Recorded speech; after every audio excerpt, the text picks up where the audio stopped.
Bear with us here. I had a bit of a microphone issue this morning. We're a little bit, just a few minutes behind here.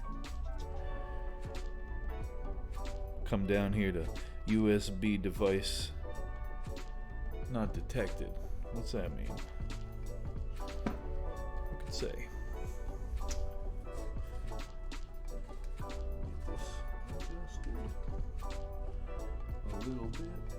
Just turn down. Nope, that's up. That's better. Alright.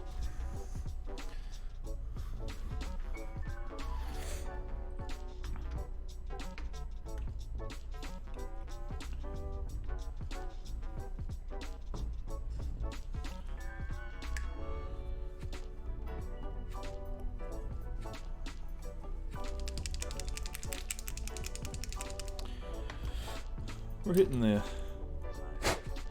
final stretches here. Get whatever this is out there. Gar. What's that about? Yeah, the final everything here. Camera's still washing me out like a fiend, but does that help? Could that help?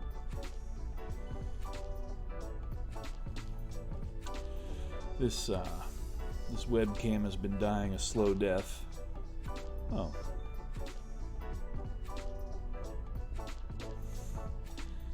Now what is that?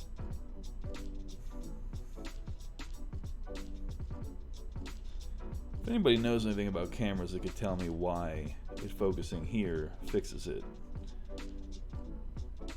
I'm all ears.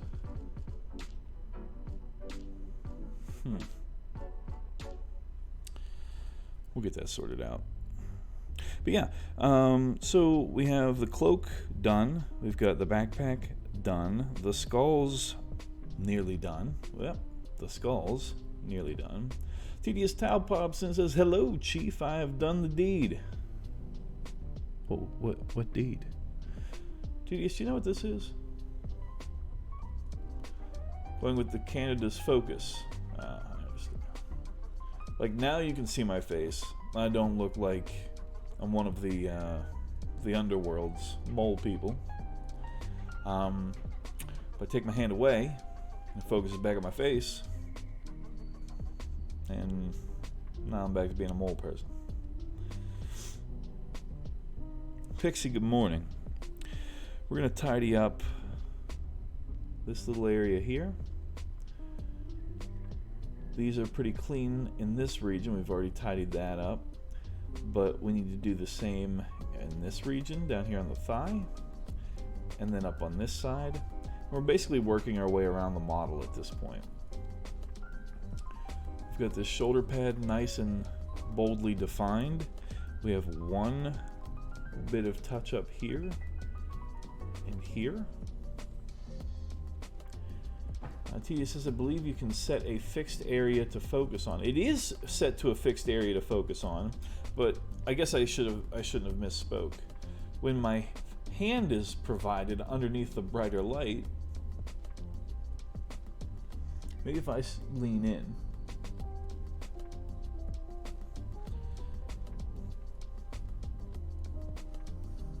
This thing. Oh boy. If I just stay right here. No. I don't know. But yeah, that's what we're working on this morning.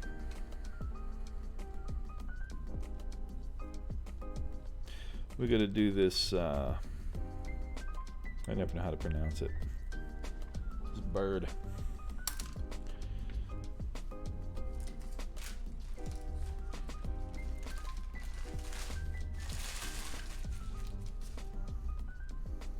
Start with some fresh parchment paper.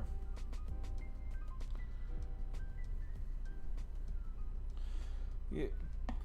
Tedious says, ugh, get out of here. It says it seems to be focusing on the biggest, closest thing say your background it's focusing on, which is why it's brighter, because the background is darker. Your hand was bright from the light, and when it was close, it focused on that hand, and which made it darker. Yeah, so I do know some things about cameras, and you have to admit, is my face out of focus right now? Like, is my body out of focus? No, it's in focus. When I provide you with my hand, does my body go out of focus? The focus doesn't change, the color adjustment does. So what is that? That I don't know. It's just too early. I think it's that sensor, but oh.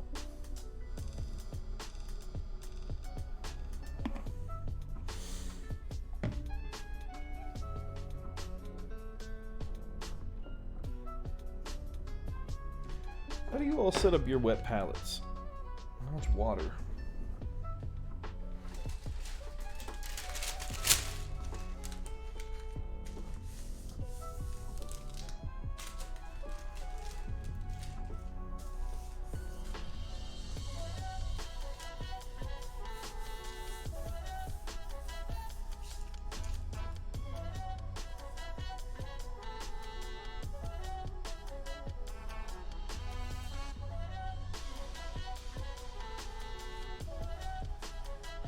I usually just dump water until things get awkward.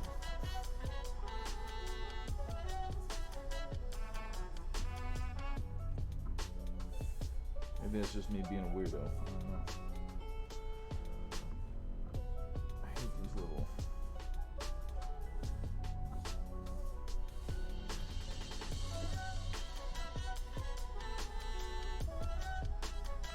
I'll pour that little excess out.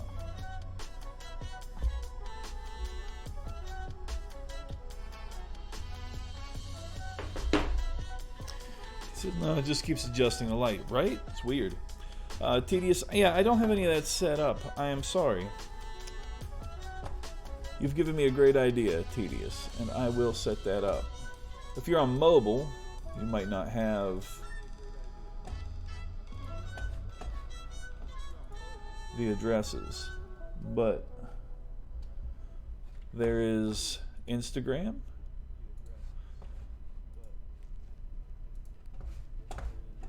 Oh, hey, why are we listening to me? There is Patreon.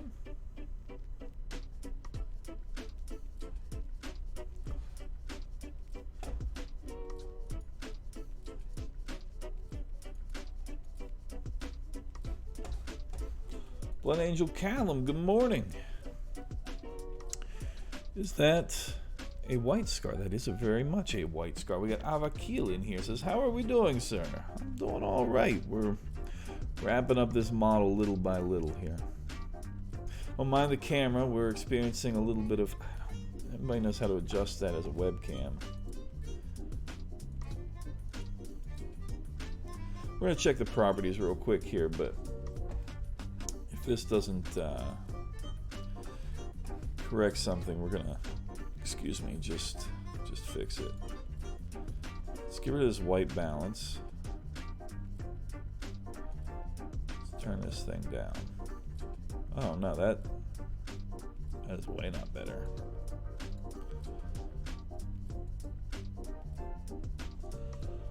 Morning Pixie. T says, lovely, just wanted to check my Instagram. Check your Instagram, alright. Could it be contrast?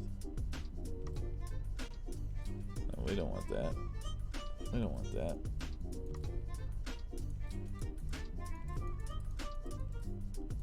Ah, cancel.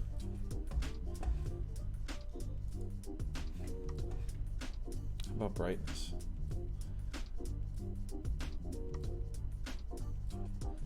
My poor face.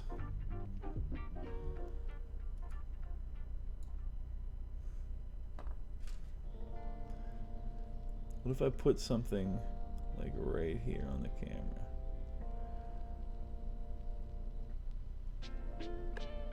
What's the little sensor?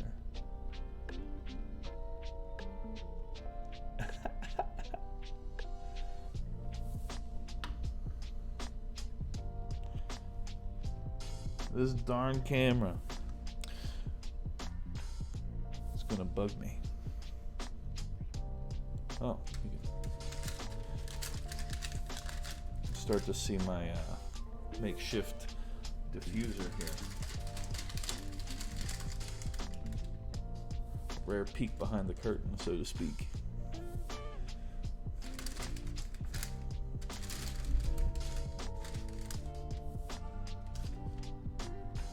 No?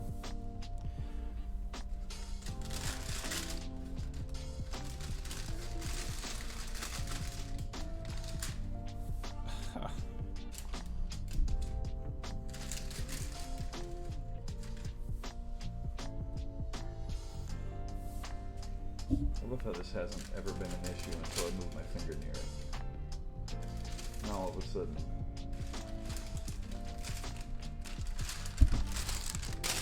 That's right. If anybody's looking for a good diffusing solution for a device, parchment paper.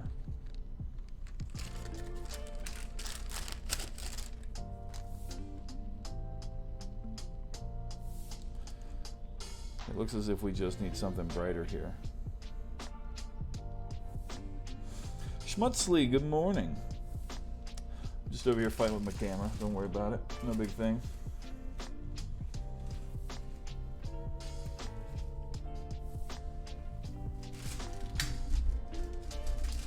Pulling an aid cook. Riding that struggle bus.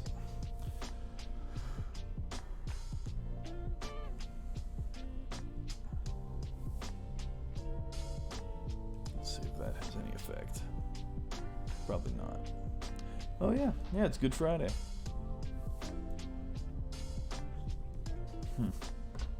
Happy lonely Easter. Right.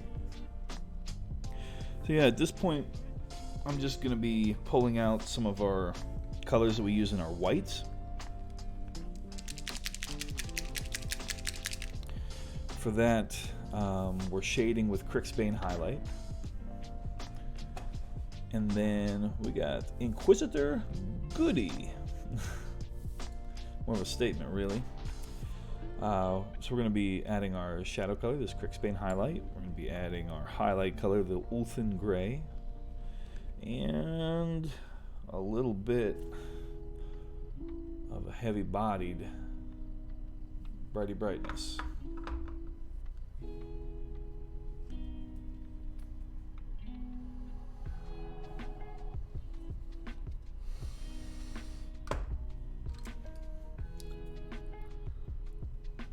Yeah, Tedious, please. If anybody's working on... Oh, goodness. Smacking the microphone. If anybody has any projects they're working on wants to share them up.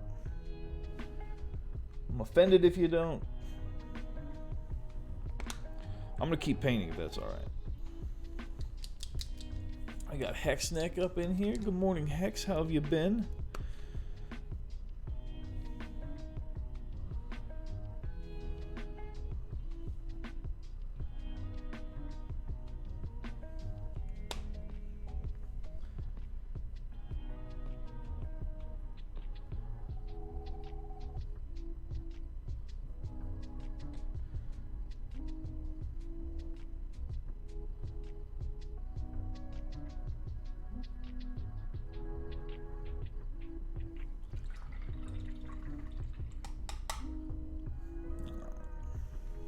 Peek. Got Hexneck working on what we got. We're loading a speeder. That's a pretty sick skull. Green and blue always look so fun. And Tedious is making all that good progress on a dragon. Sometimes don't you wish the models were done a little more like that?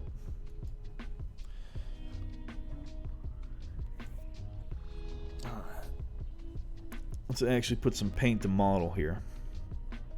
So we're taking this mixture and we're going to start tidying up my rough dark lining, we'll call it. And so I'm using quite a bit of that shadow tone because it will give me a much more opaque coverage, so to speak. We're just using the edge of the brush to cover without concealing any of that dark lining there. You can see that we actually didn't do anything I said we were doing there, and I went ahead and just globbed paint in there anyhow with a clean brush. We can attempt. Well, thank you, Inquisitor. Baz the Brit, good morning. We got quite a few more viewers in here than I'm used to at this hour. I'm sorry if I'm not keeping up with chat too much. Hex is working on some automated translation stuff. Oh, that's sweet. Tedious says, I need to Slayer ready for the day. I've just got up. Oh, you need to get ready for the day. I gotcha. Hex says, I like how they went from green to yellow. Yeah. Tedious says, just a bit, but then it would be no fun. Song request, Sound of Silence by Disturbed. There'll be no song requests. Pixie says, looks amazing as always. Yeah, we'll be doing the drawing here at some point this month when things are calmer, but I'm going to try to wrap him up, this week or so. I can work on some other projects. Just everything that's happened in the last month has uprooted any plans I've had pretty well, It's kind of funny how quickly things can go awry.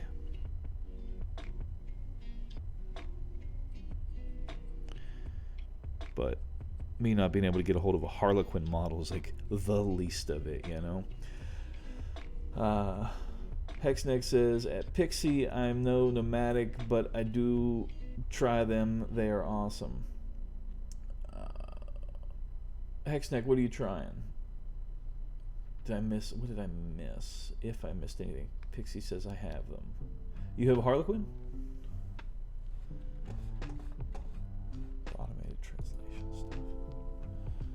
Oh, the Chimera paints. I have some Chimera paints. Did you say something about a Chimera? Yeah, oh, there it is. Pixie, I found it. I do have some Chimera paints. I picked them up. I was a little jealous that Pixie had some and I didn't, to be honest. Truthfully, I had not bought them several times, and they all constantly sold out. And so I was like, you know what? Today we buy. And so I have them. They're right here. They're in the back. Maybe we can do a fun project with them later on.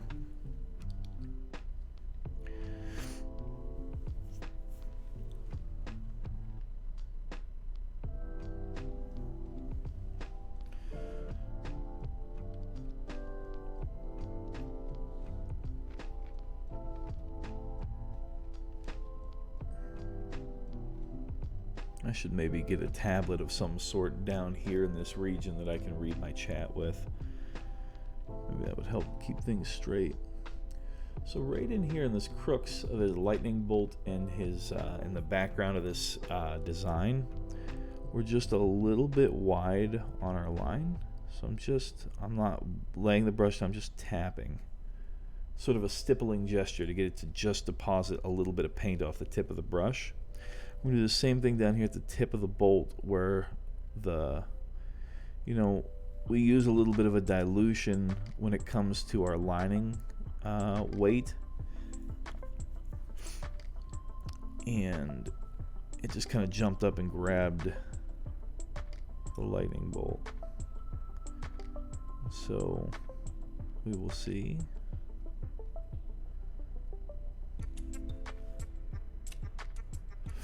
Close. And all I'm doing is changing the angle of the brush so it follows the contour of the model. We get the least amount of sort of intrusion as possible in that area because it is so small.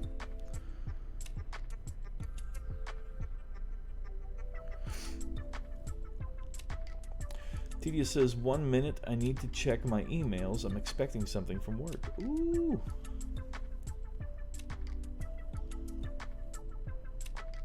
Well, there you go. Soon for this pallid ghoul of a thing.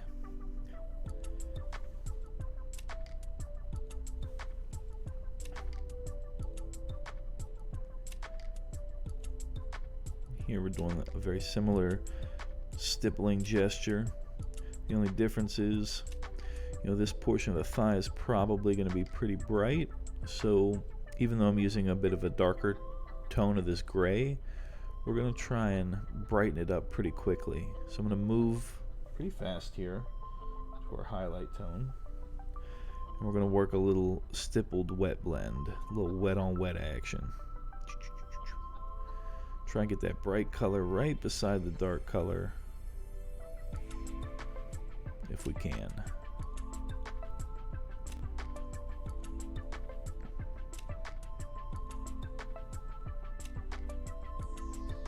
Genuine Vision. Good morning, Jan. How are you today?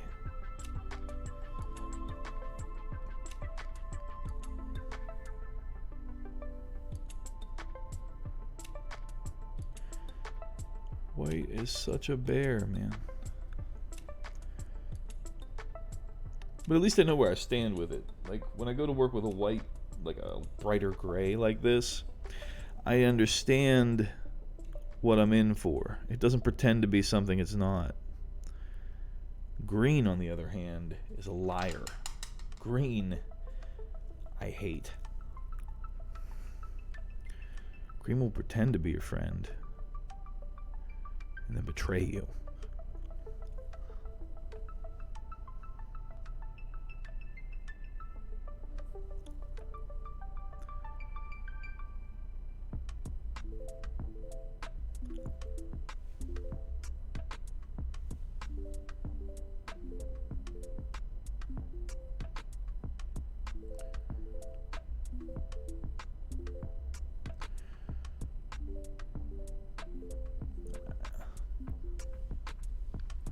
Leave my... It's okay if other people don't feel my personal issues with the color green.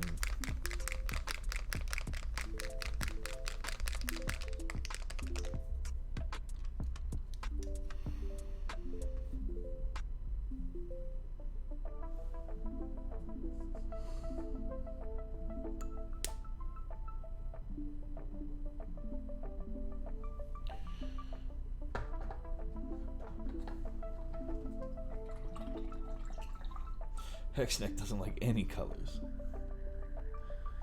He's gonna like some colors. Probably not red or green, eh, Hex? Especially reds, pinks, violets, oranges, greens, and yellows. Those are the ones. That's funny.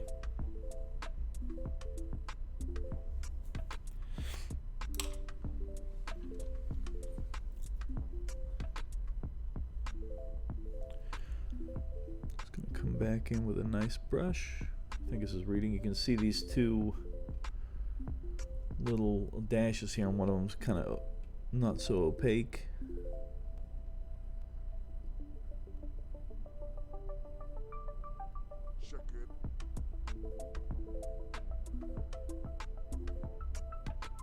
Try to land that gently.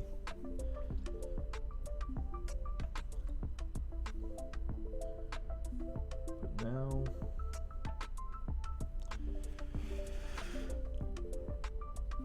we will try to do the same, but on the ridges, create a nice stark transition between the two lines. Make it look a bit more crisp. They're starting to become more legible.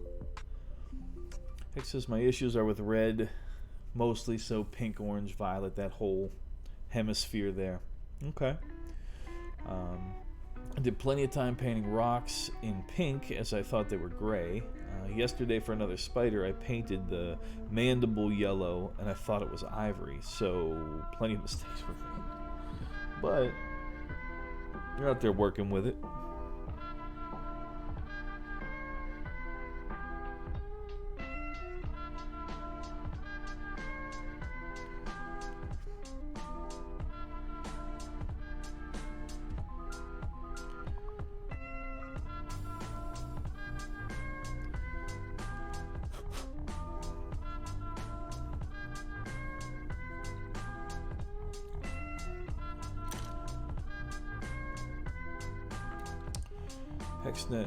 Hex says, I used to write on my wet palette what color I used to remember. Oh, yeah? We're just going to grab a little bigger brush here, and we're going to fill in this gasket, so to speak.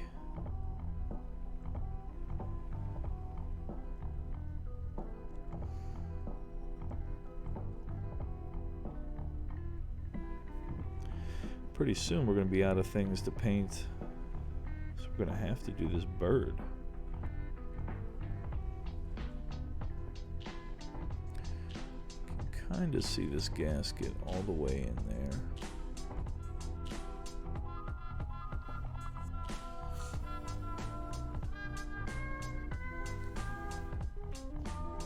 And the same thing on this side. Oh, hex. And TDS is back. Perfect. I do believe the hype command works now, if you want to try that.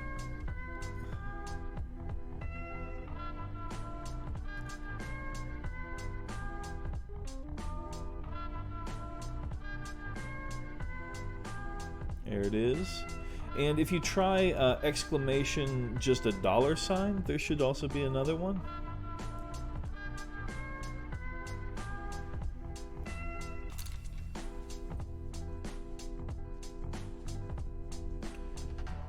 There it is.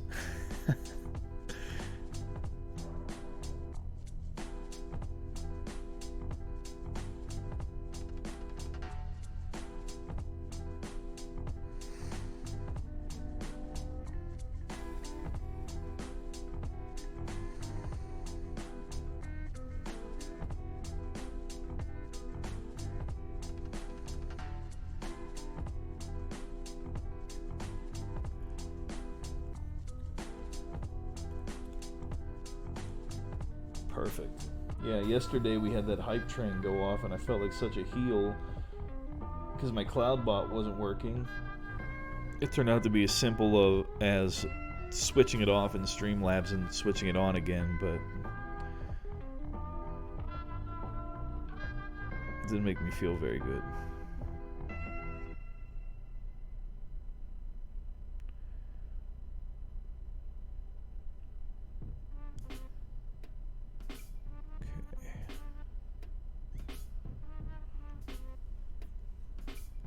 TS Tao says, I did a humongous hype which broke the chat I was in. I muted for a good while until chat was fixed. The person had to restart the system. Oh, really? It was pigeon about 2,000 times. That's a lot of pigeons. Why did it allow you to make that many pigeons? They should be capped.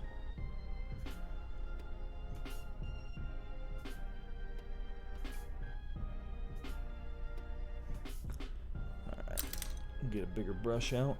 The reason I use bigger brushes in situations like this is because they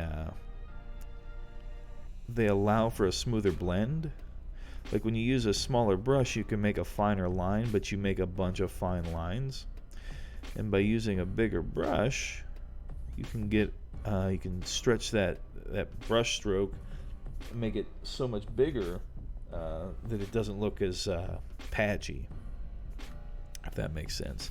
We got Tactical Booty in the building. Tactical, good morning. Says, well, I just got done watching a delightful video on the, what is this word, Demon Kulaba? Is that how you say that? What is that? Doesn't sound fun. Well, it might sound fun, but it doesn't sound like, sounds evil. I don't know. Wicked Jack says, good morning. No spilled coffee today, and that's a win, Jax. We like to start the day off right. You know what? Have some coffee to that. Oh, Jax, if you are just joining us, you should try type in exclamation $. And I think you know what it's going to do. Tia says, I got slightly bored, so I just started tapping on the pigeon, and when and when it was near the end, I posted it, and it started halfway through the stream, and it was 2 hours worth of pigeons. Genuine shouts out to Jax. Jax making that money. Hype is also working now as well, sir. So silly the other morning.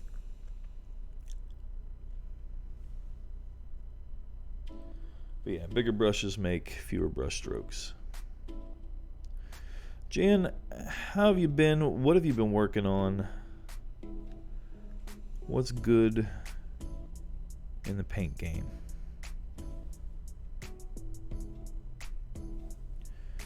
As I sit here and try not to make a mockery of White Scar's armor, which I'm sure we will manage to do anyway.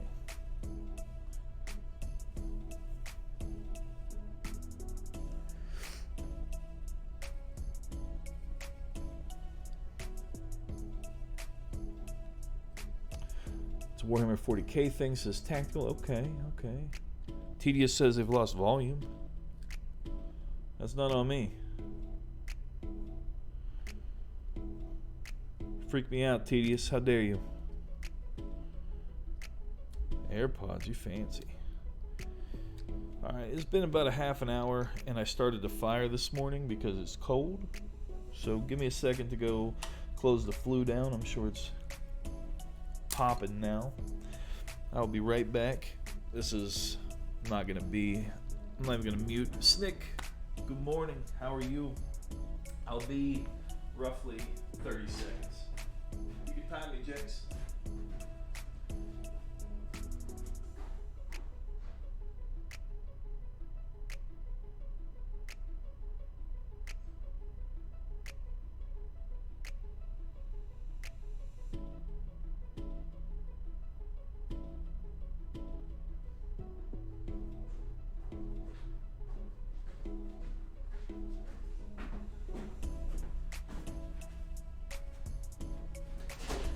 I was mistaken.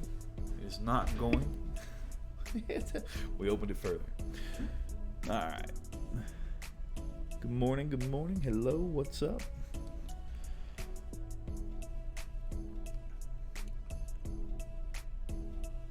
$30 flat. That's what we do. I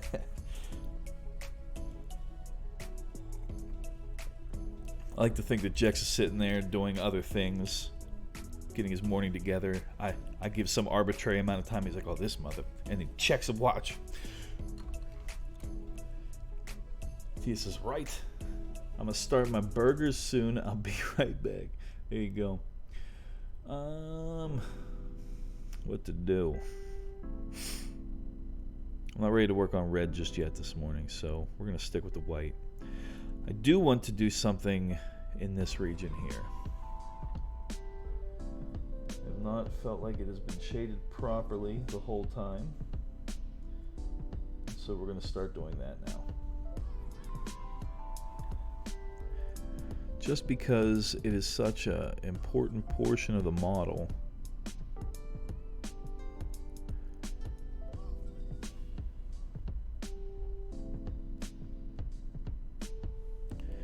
Felt like some crisp transitions might be a good thing. Let's come at it from this other angle. Of course, as we trail off here, no big deal. However,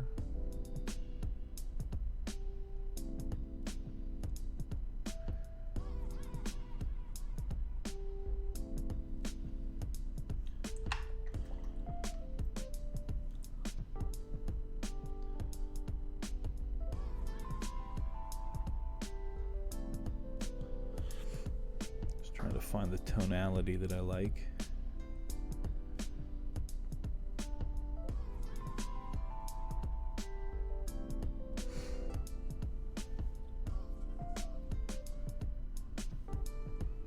Rip some of this darker tone.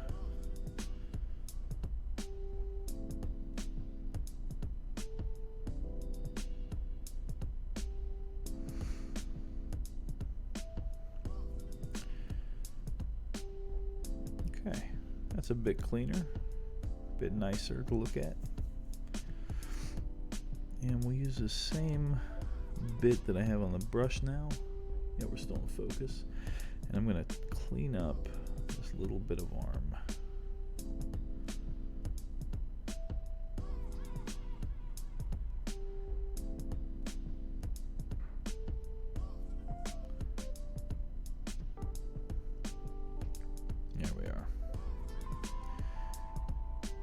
didn't make too many mistakes down here by the knee that need to be cleaned up, so that's good. We'll clean them up anyway, 'cause that's what we do.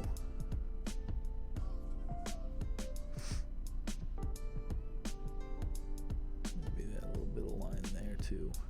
A little excess weight. Okay. Now we just need to come up with a solution for some leathers, and we'll be in a good spot. I don't know what I have in here. Oh, there we go.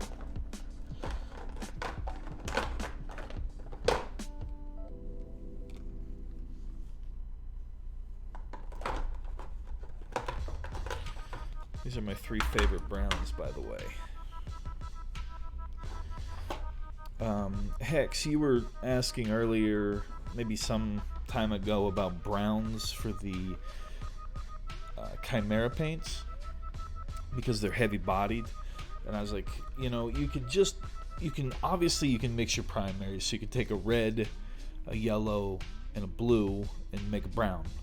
More red, more yellow, more blue, you get different browns, right? But different, this is just a artistic company here.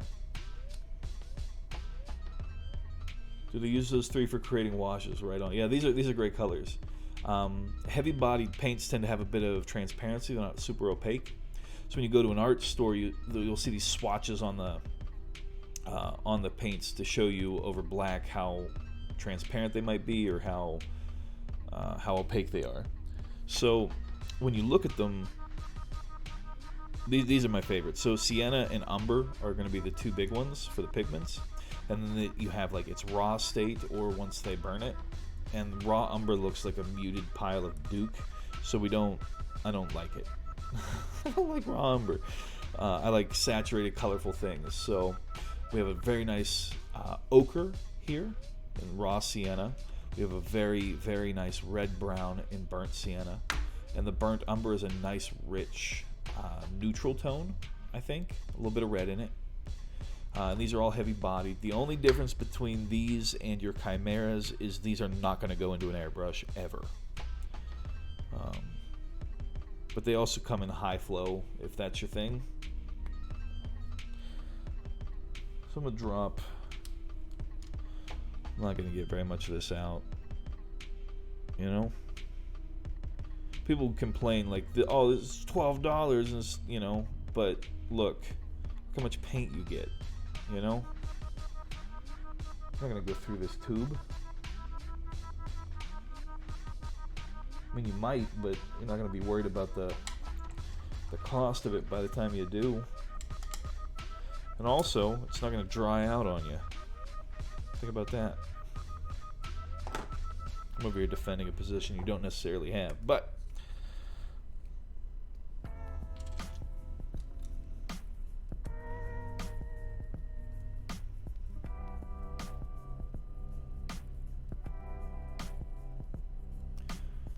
nice tone.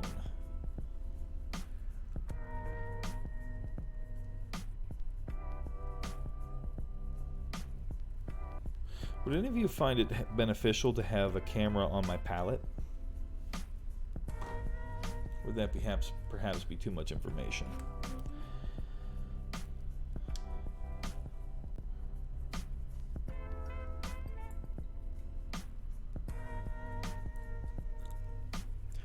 Right now I'm on an Elite color mixer, but if I showed you my palette, you would see all the times I make mistakes. Here's that nice burnt umber, chocolatey tone.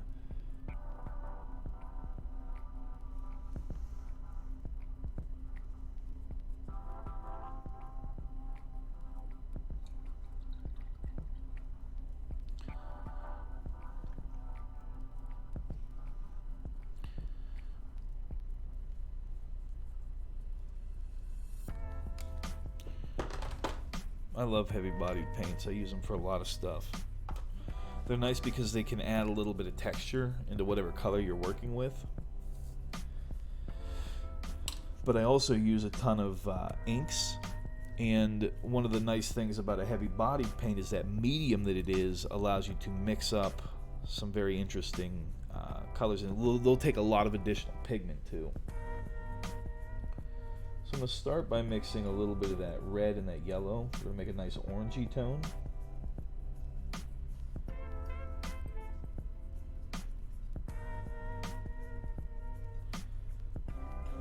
I'm going to use this. Wow. Don't mind if I throw this everywhere. We're going to start placing this on these different metals. So that nice orangey tone. But as I work my way forward, maybe we'll just grab a touch more yellow of that raw sienna. We'll just work that forward the rest of the way. I'll make a nice transition, nice little blend. We'll add a little bit more of that to the top of it. Maybe we'll add a little more of that orange back here, that red tone.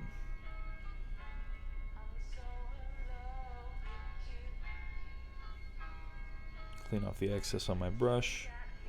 Let's feather them out.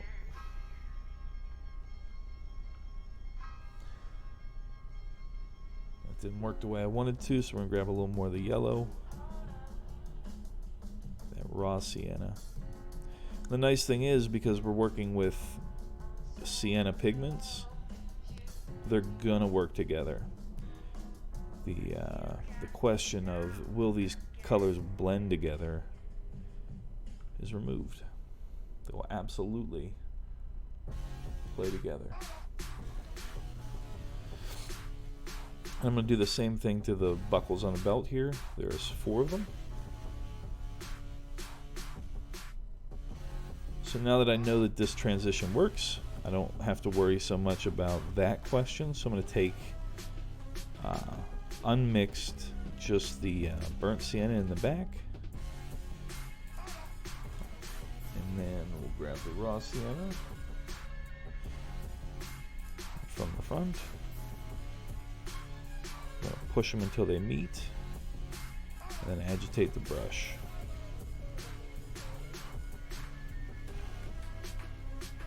Meet in the middle technique there. A little wet on wet, Bob Ross style. One color, and then a friendly color.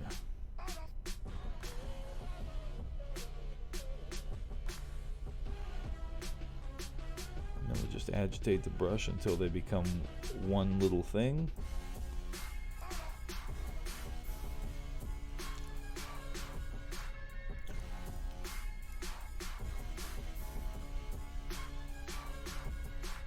Tidy up that leg. Take our highlight color here and crisp up the top.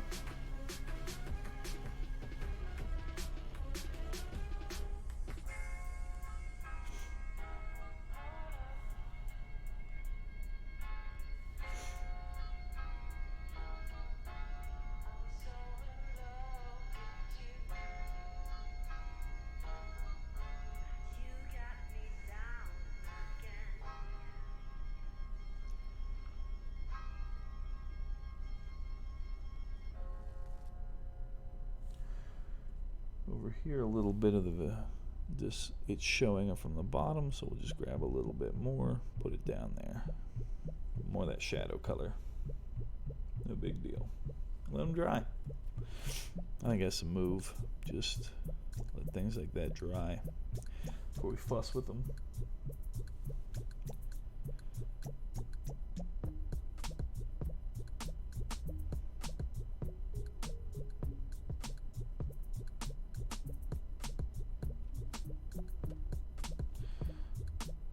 Yep, that seems good.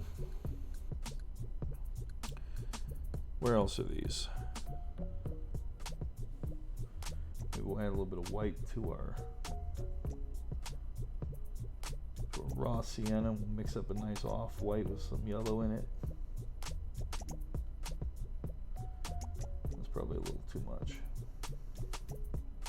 Bring some of that yellow back.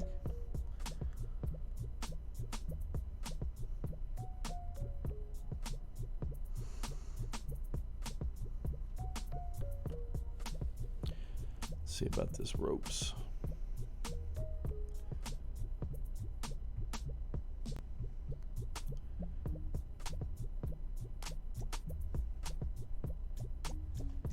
Just try and drag down here and pick out these edges to highlight.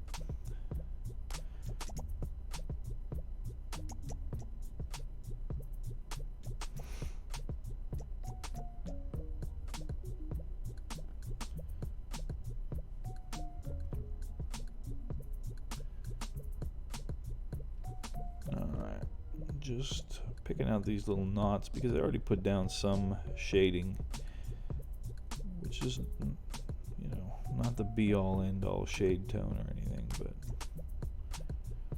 I don't want to erase the work that's been done.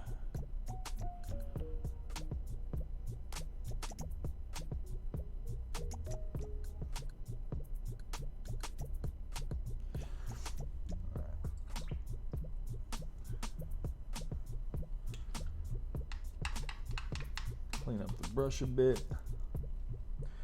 I'm going to glaze back some of this kind of burnt umber a bit. Let's have a look at what we see on my thumb, what kind of consistency we have.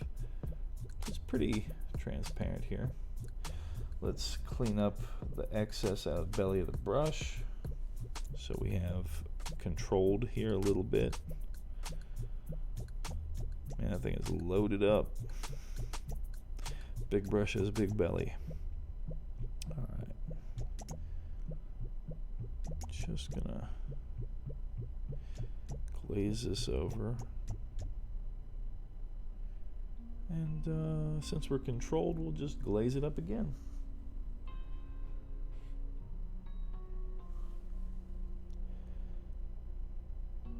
Yep.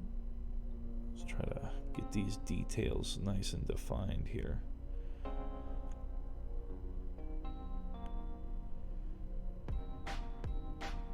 Like one of the benefits of having something so firmly sculpted like this. You get all these nice details, but then you gotta paint them.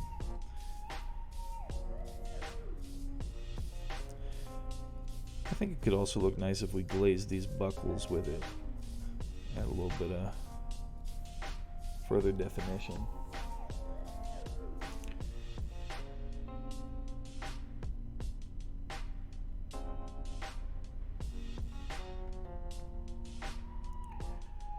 Once this dries out, give it another coat.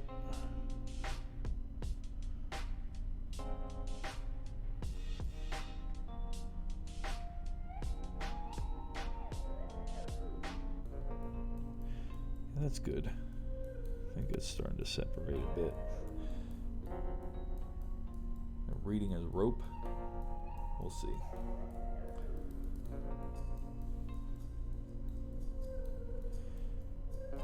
Some of these,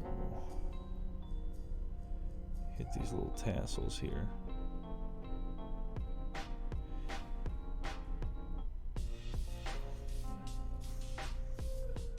Add some a little bit darker to this leathery tone. And we'll see how that looks. Not very happy with the strap of this, so it looks a bit too red beside these tassels, so to speak. So I think we're going to cover it up a bit.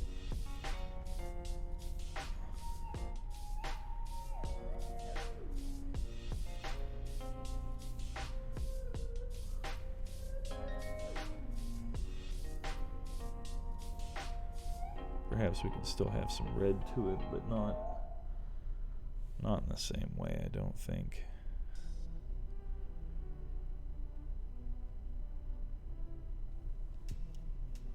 We just need to get some tonal variation in here without too much of the same color. Just start adding a little bit of yellow into the mix. I don't get to pick out. I've also highlighted a bit in the same respect.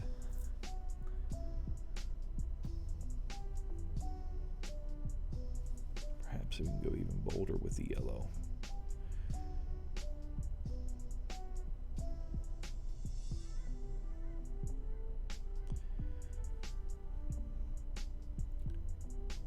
I will let that dry up. We'll hit it again. I kind of like this color we're getting so far, so we'll start covering the rest of the holster now.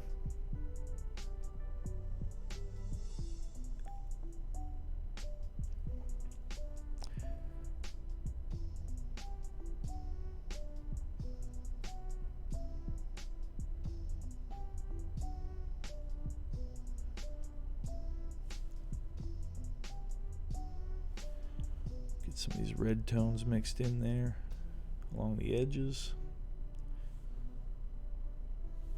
It's kind of crazy how little things like that can go as far as they do. Then we'll grab some of these yellow tones and just splot them in even more along the edge, but real crudely, like just kind of stabbing it onto the thing with a stippling gesture. I'll flip the brush around so I'm using the other side where there's some unmixed paint. Come at it again.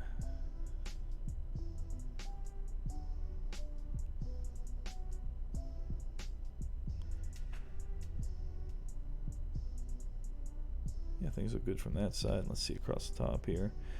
Maybe the top area is just a bit more orangey in tone.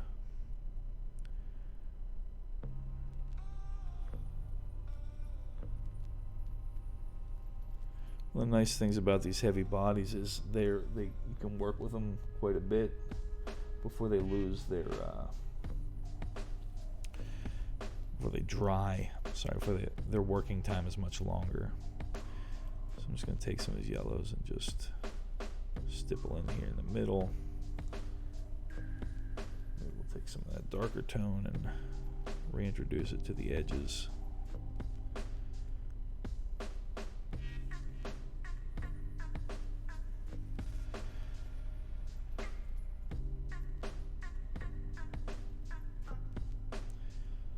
All about making little textures.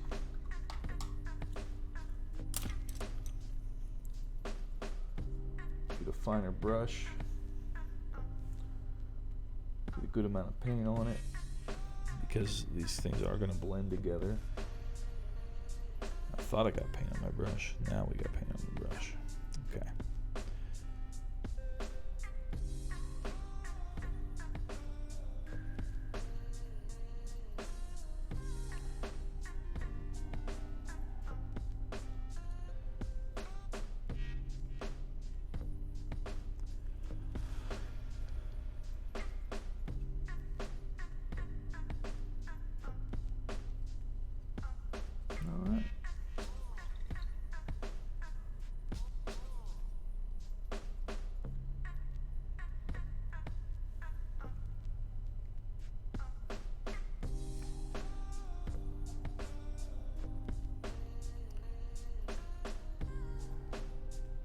Just control where we want that highlight to be, right off this edge.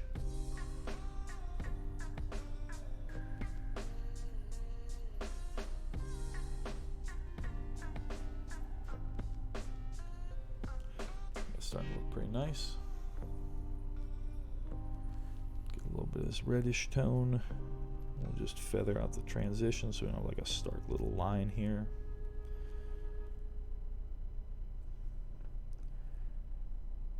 And to a lesser degree, we'll add a little bit down there.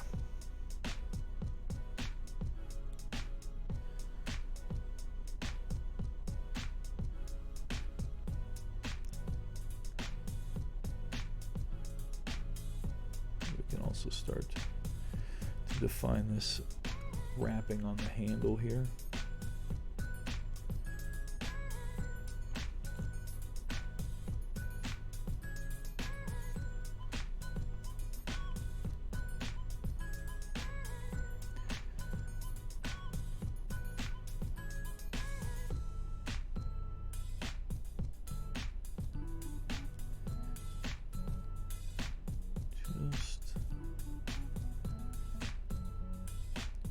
think there's a secret to this. It's just patience.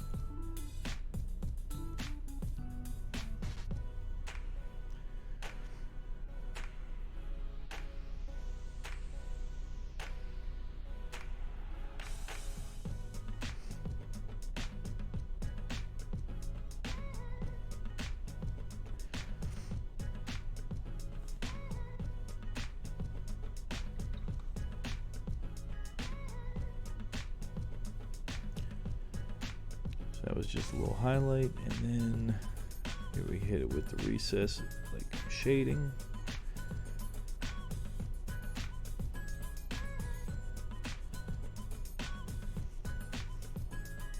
Clean off the brush, clean off the stain.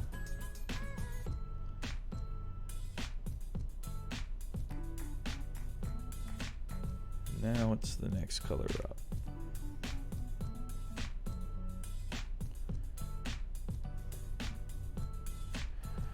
A little bit of this back and forth.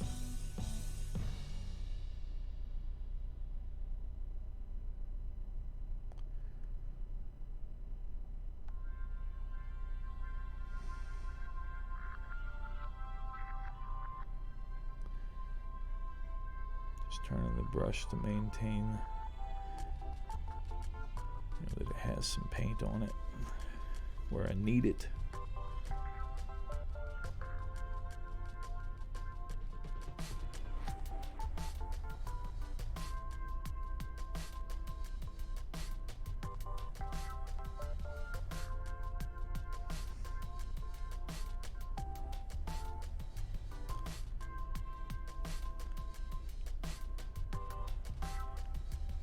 Push the highlights brighter up towards the top than we do down by the hand. Because I want you to draw your attention up towards this pony. And I don't know how I'm going to paint him just yet, to be honest. We'll paint him red for now.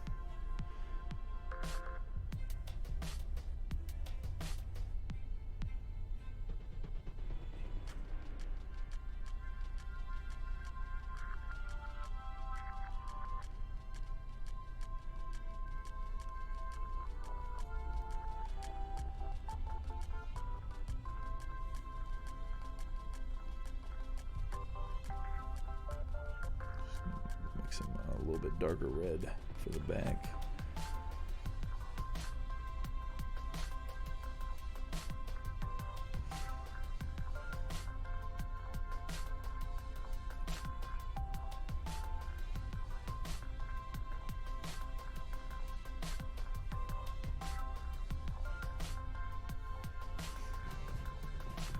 Oh, Darth Jamison, thank you so much for that follow.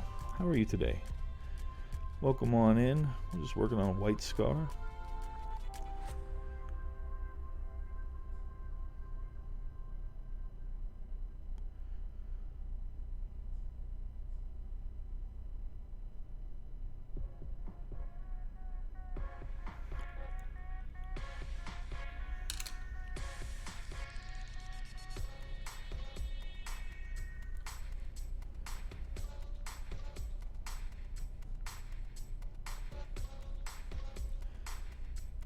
Try to be super careful here as I go through these different wraps.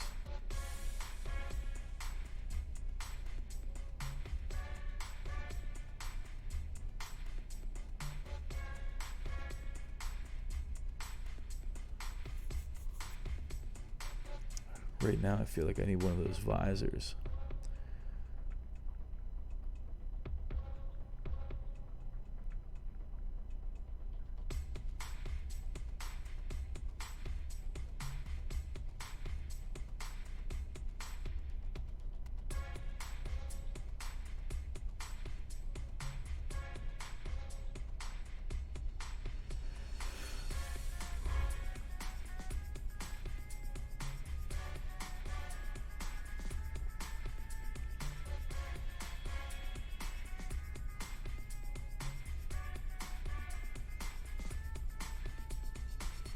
Okay. We're starting to get it.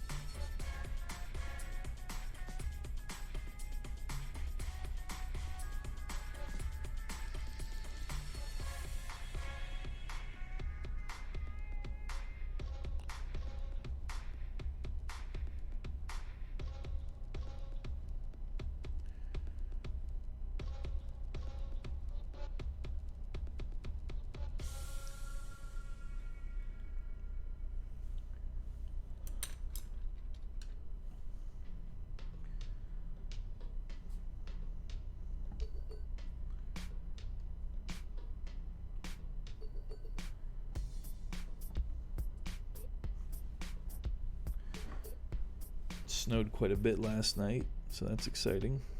Thought we were done with all this, but apparently not.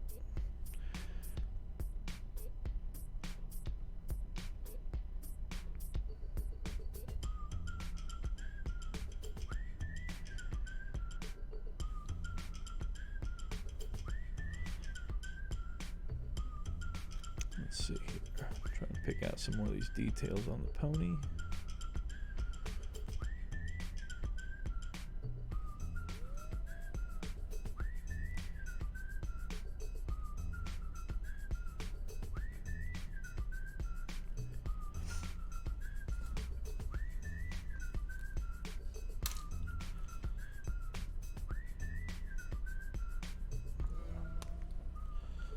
I'm going to shake these up, and now I can hear that the fireplace is running. I'll be right back. Again, another 30-second trip.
Just going to mix up my red that I've been using on this model.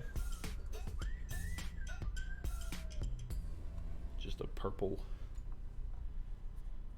45 seconds. Thank you, Jakes. But this time I had to add wood to it, so that was on me. It was unforeseen. Roll one to explode. Thank you for that follow. Good morning, and how are you?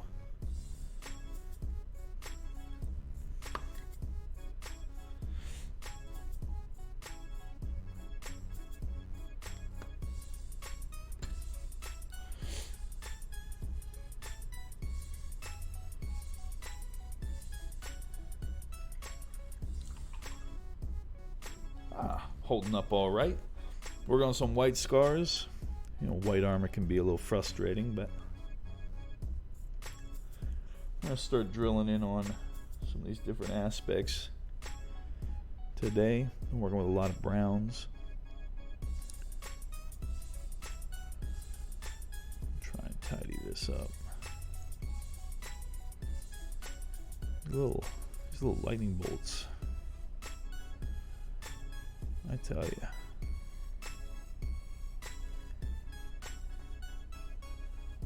Trying to get all these little details. What brings you into it? Oh, they're looking great. Thank you. Do you also paint miniatures? Or are you a hobbyist? What brings you in today? It's always fun to meet new people, chat about things. While I'm painting freaking lightning bolts. Not even registering? Ugh. Must be because the paint's too darn good. I don't know. Probably not, though. Just...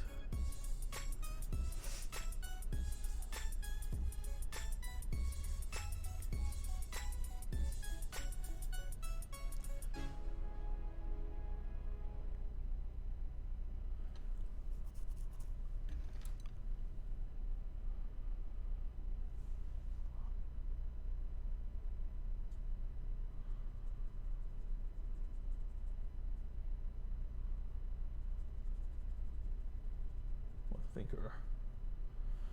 our song has ended. Let me fix the music and read your message.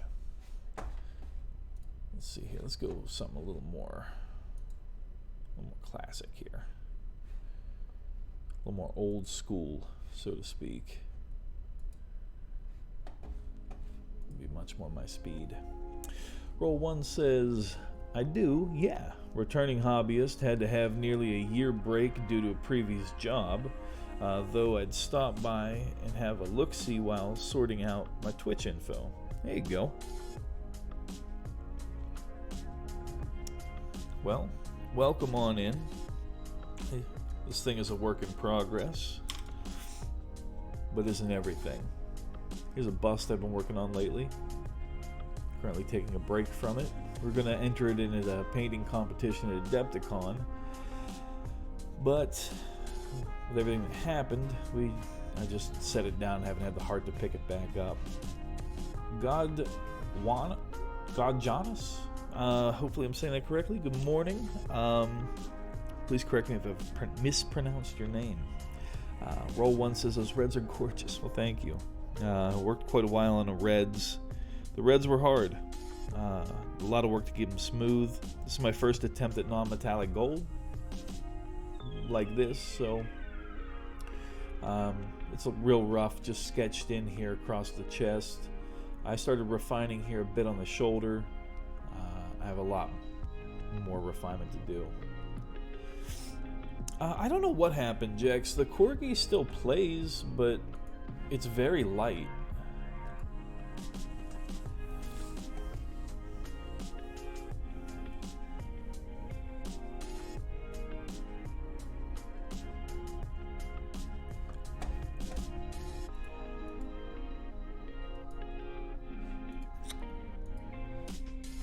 I don't know. I ran into an issue where the CloudBot stopped working too. I'm gonna need to play around with that maybe.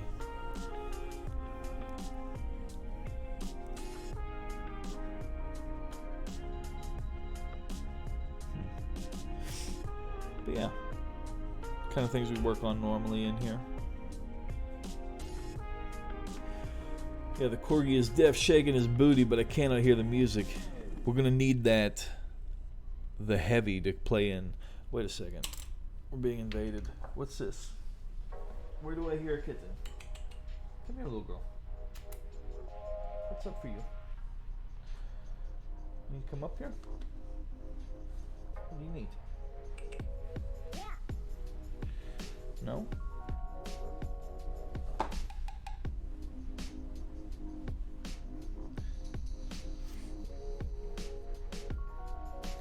We need to get that Corgi music sorted out, huh?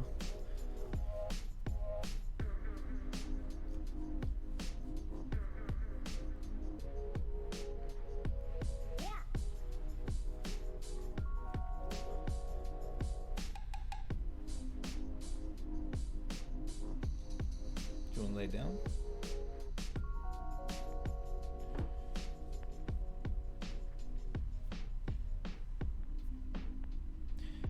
Trying to do something here. All right, there you go. You stay. This is the end of side 1 of this record. Please now turn it over to the second side. This is the second side. We'll see if I can paint at a distance. Kitty for her camo. Kitty in for her cameo, yes. Yeah, she's a sweetheart. You. She might lay down. I'm not scratching your butt. Oh God. Put your butt down.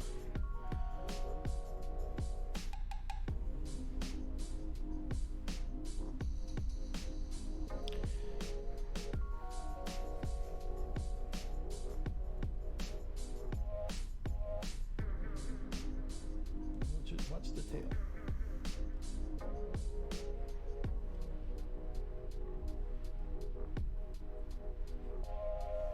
What are you doing, little girl? Let's see here. Checking some dilution. Just gonna add a little stain here. A little bit of a wash. These ribbons. She's a sweetheart.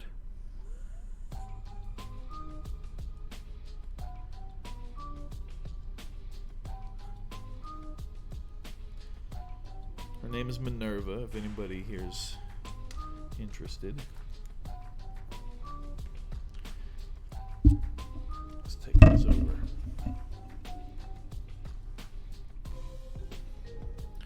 so they don't taunt her.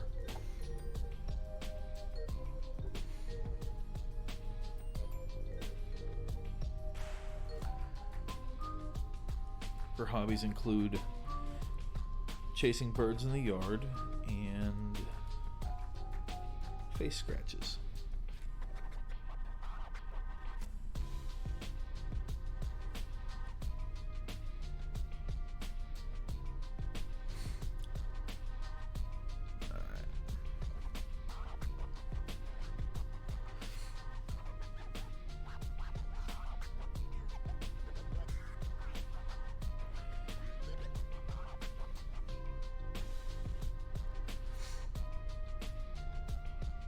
She started doing this yesterday, and I don't know. Maybe this is her new thing.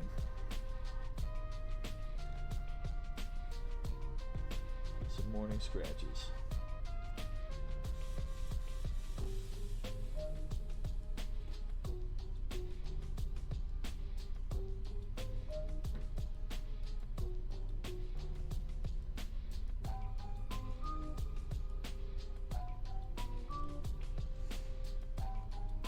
Just mixing up some pink to highlight these lightning bolts.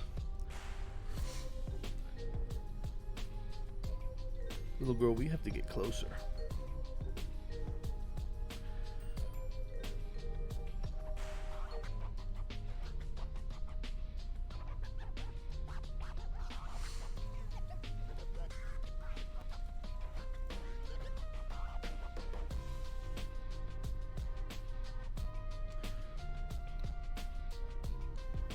Test my eyesight here.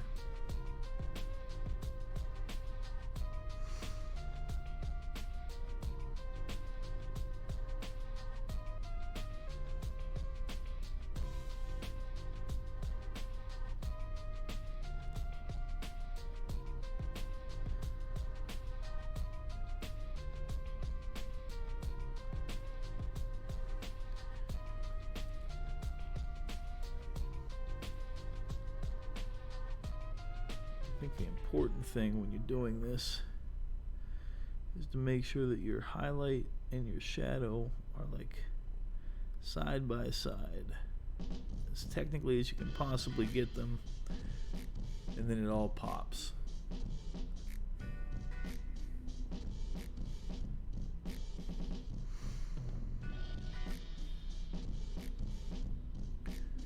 Because without the shadow, you can't really have a highlight, so to speak.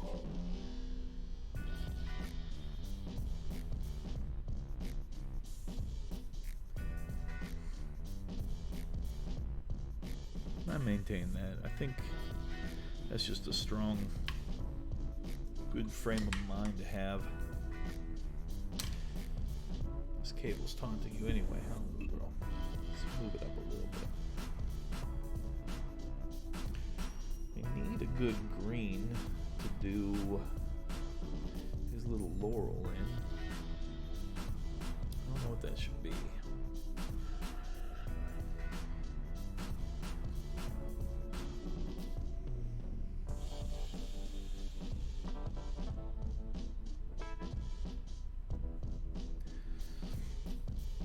What would be a good green?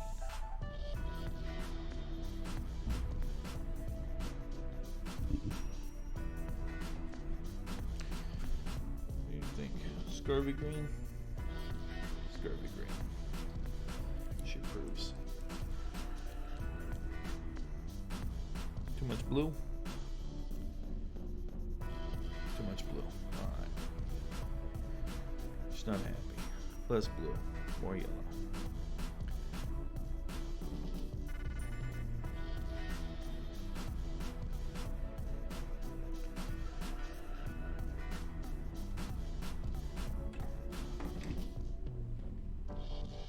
Olive?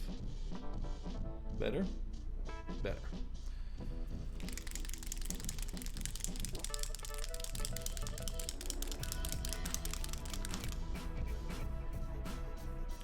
Okay.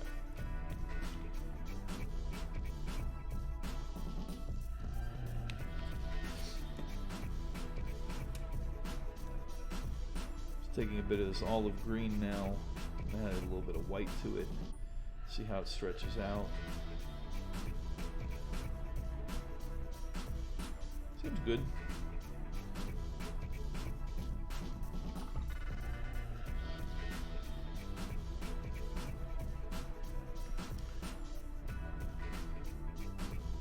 Start with this thing.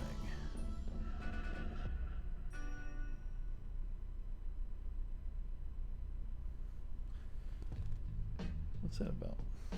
You okay? We got Scooty into the desk now.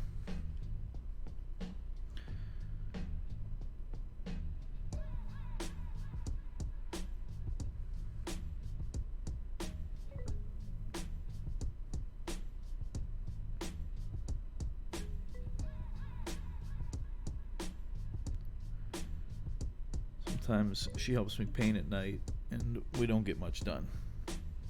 But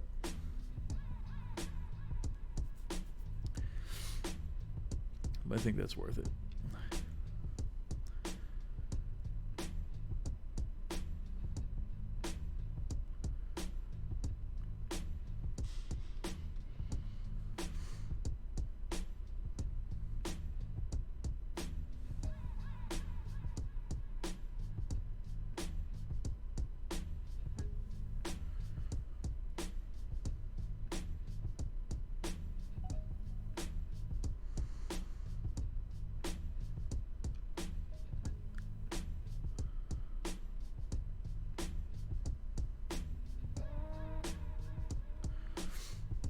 Roll One says, time to head off. It's been nice watching. I hope you guys have a great day.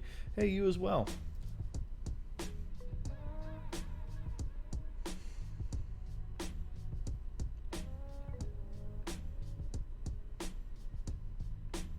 I'm actually not happy with the way that's looking, so adding a little black to that olive color. We're going to come back through and recoat it.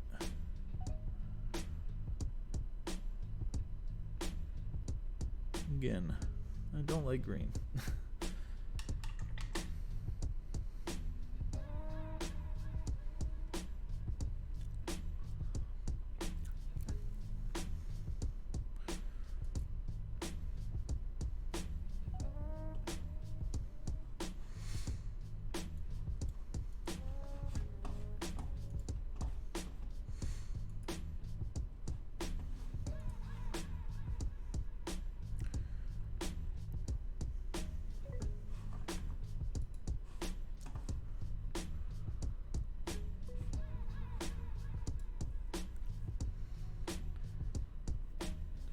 You know, where'd all these little furs come from, little girl? I wonder.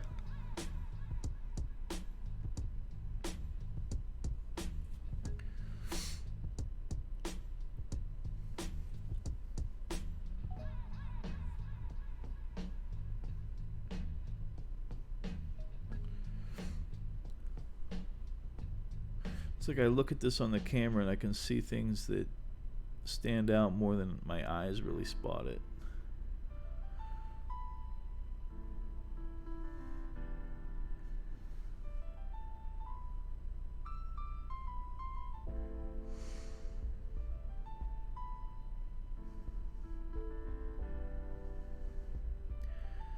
But my eyes spot things that the camera doesn't. So it's weird. It's like this odd back and forth that streaming has caused me to start looking at.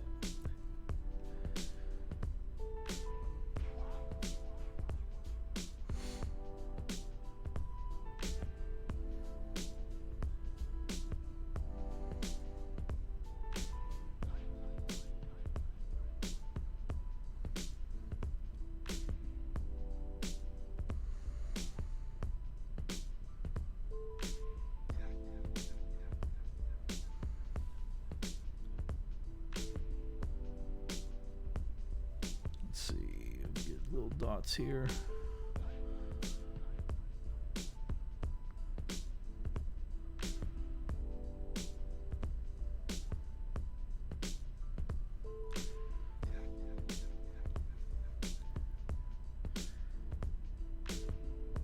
Some point here, the paint will come off the brush. There we go. Persistence.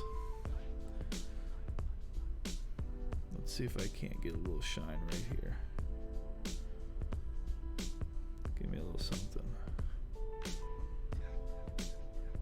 Maybe I can get a little bit right here.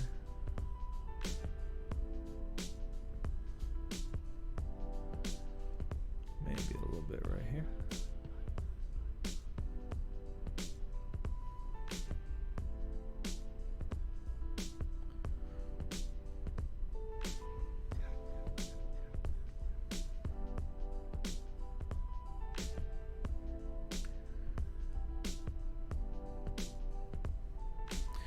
Yeah, this guy's coming together pretty quick here.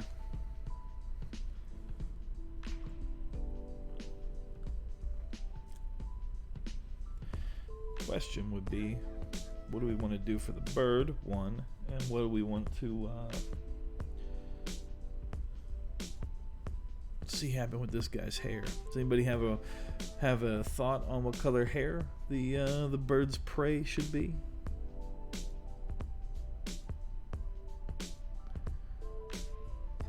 I do think his name should be Artemis, though.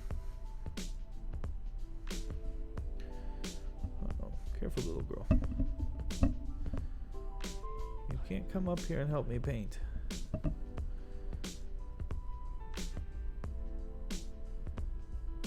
There's too much paint on the desk for you to do that. Yeah, there's no safe spot here.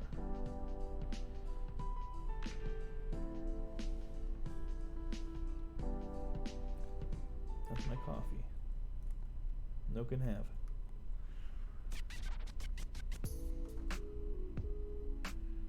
No, that's paint water. No. No.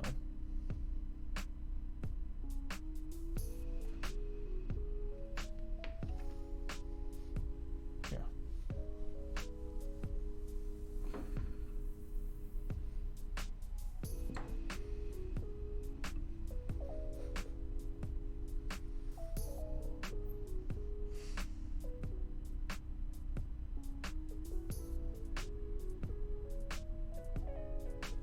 Not thirsty, huh? Yes or no?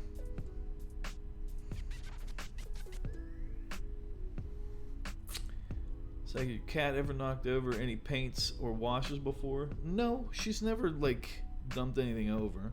She does love to drink water if she sees you getting it. She's definitely thirsty right now. Which, indulging this. Tactical says, I know the pain of wrangling cats too well. A cat will not be wrangled. What does not simply wrangle a kitten?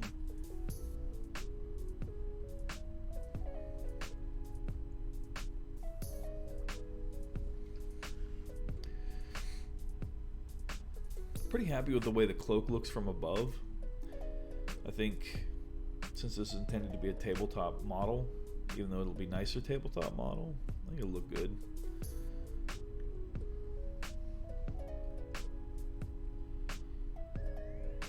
Baby girl, you don't have to drink all of it.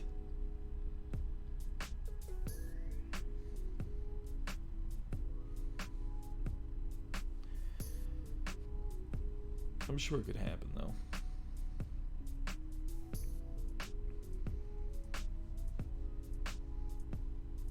Good.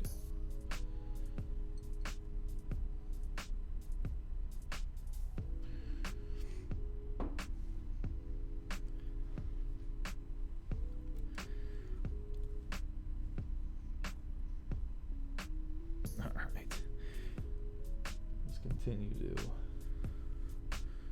define these little sections of the bird's feathers. So I think we'll start. Oh, you've had what you wanted. Where are you going? You're out of here? Alright. We'll get some paint done here.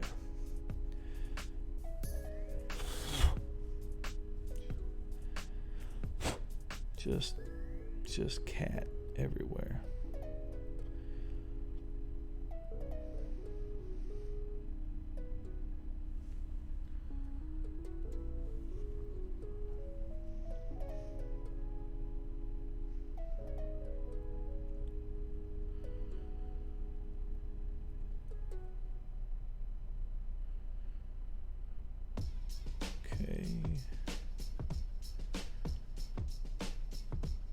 Just add a little bit of black here to separate the different layers of the bird.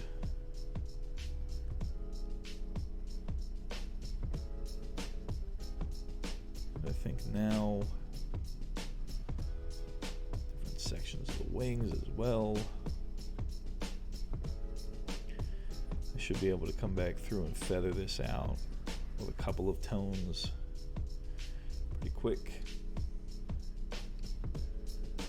Get out of here, Sorsha.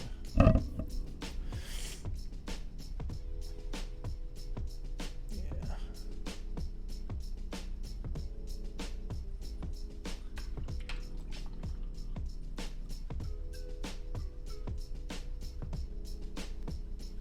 Now she's back there looking out the door at the snow.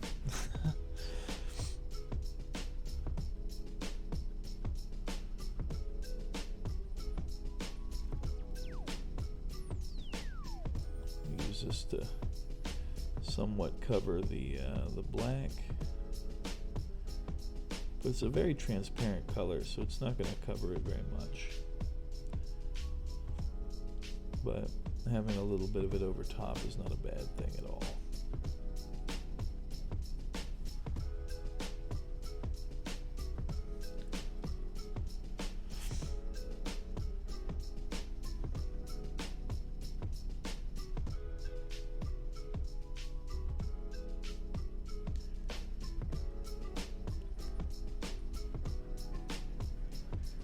I think it's important in some of these areas to understand that you don't need to worry about defining each individual feather, just like the same thing with fur.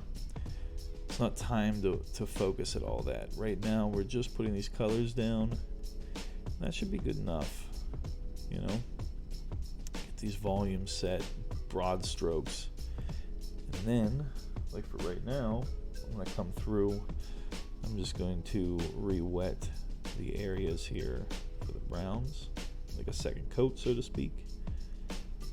Get a little bit better coverage over that black, but then we're coming in with our next color. I'm gonna do a very similar kind of meet in the middle technique with it, but what we're doing is working the colors wet across the whole of the bird, so to speak. And I think in that way you can start getting some pretty dynamic color sets, but you also get some unique color blends, and the bird as a whole doesn't look too specific. Again, this is what I do with my fur to keep it from being too uniform. That was the term I wanted. You don't want it to look too uniform.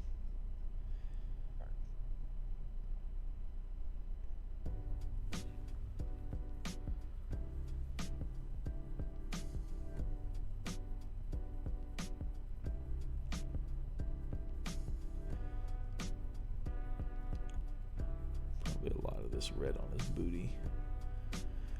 Could look good.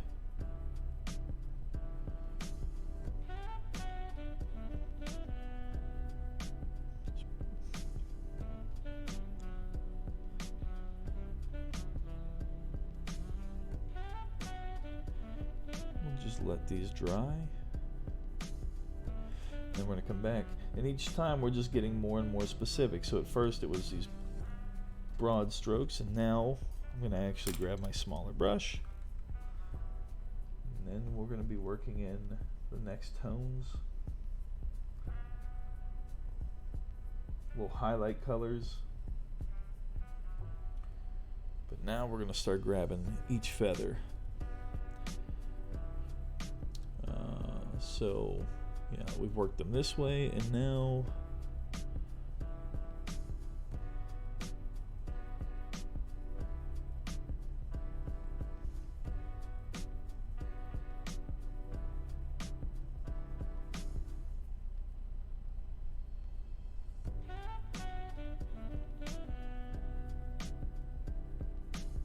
we can work it this way.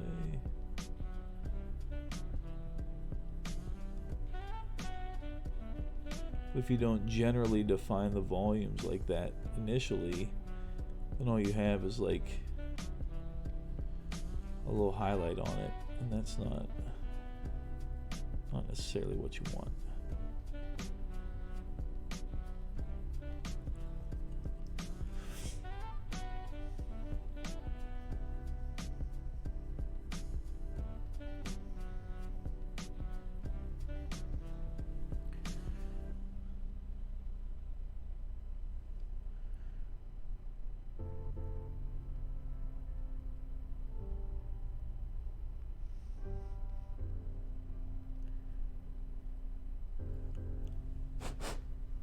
Motor City Ray, whoop whoop! Look at you, you conductor, you. Good morning, Ray. Thank you so much for that subscription, and how are you?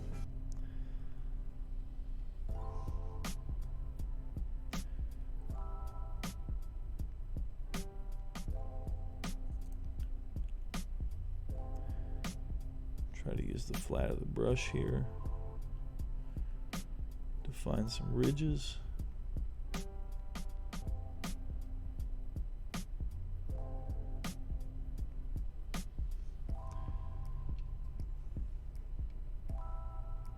Feathers are starting to pop out a little bit. That's a good thing.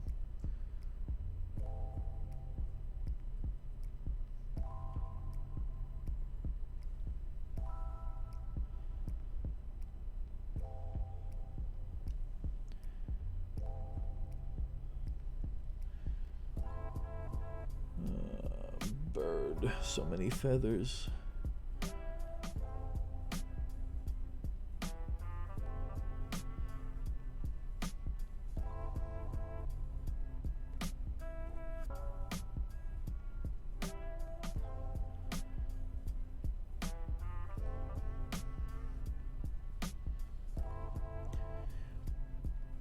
Down at the very bottom, maybe we'll get a little bit heavier with the brush, but soft side of brush across majority of it. Maybe a firmer, more deposit of paint. Oh, isn't that nice? We'll just put a bunch of bright opaque paint right over top of what we don't want it on. That's nice.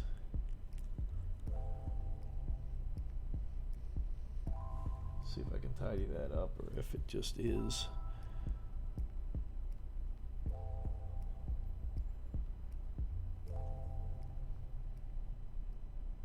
That's better. Not perfect, but better. Tail feathers. Jack says, Nomadic, off to finish a few morning chores. I'll leave the lurk. Thank you, sir. Good to see you. Is this a badge? The model? Or what Jack sent? Because this is a stock model. You can buy him.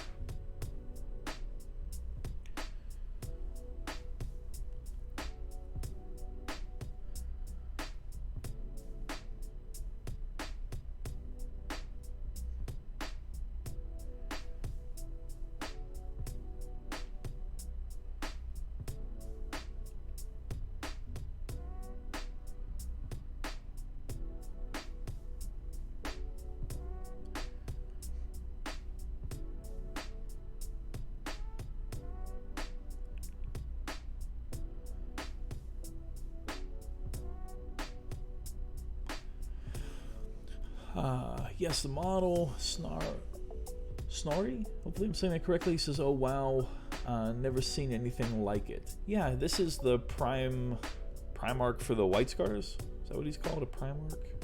Primaris? I don't recall, as I'm not the biggest 40k nerd. I do enjoy painting them though. Let's see what we can do here.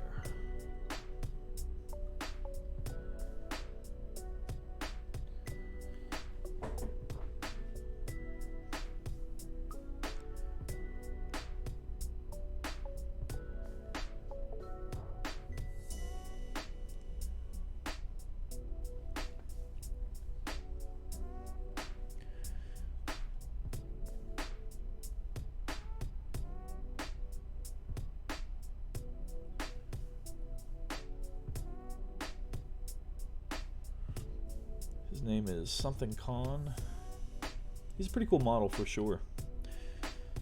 Well, Ray, you'll be in the drawing to win him a few times over on account of your subscription and subscription giveaways. There will be a drawing.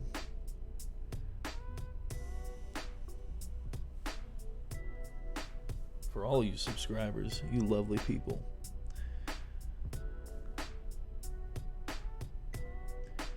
You know what's weird is how your brain lets you see things differently, even though it's the same color as other things, based on where it is. It's always kind of fascinated me. Because like this beak is the same colors as the feathers. Just a little bit brighter up there. So he says, I am not either, but I didn't even know there was an Oriental themed Marines. Yeah, they're Mongolian. The White Scars, a bit. That's what I would say the scheme is there.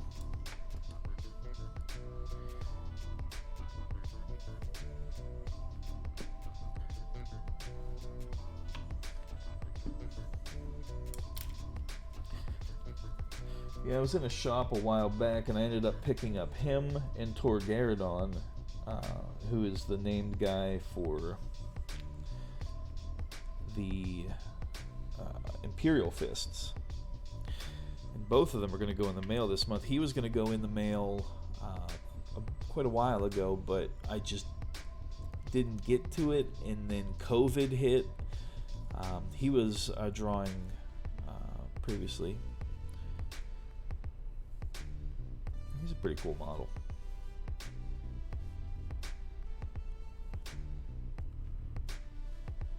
There we go. Now we're focused in on him.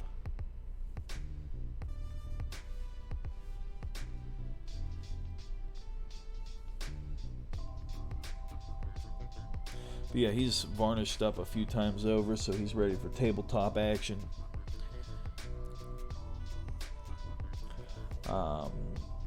Snarry says, it looks super cool. Marines became pretty bland after a few paint jobs. Yeah. I hear that. Let's start basing this. Maybe he's a ginger.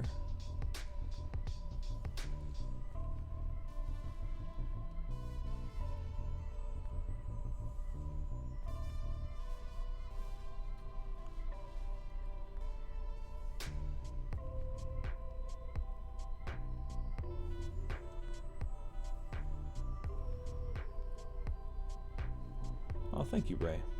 The yellow dude is huge. Yeah, he's a thick boy.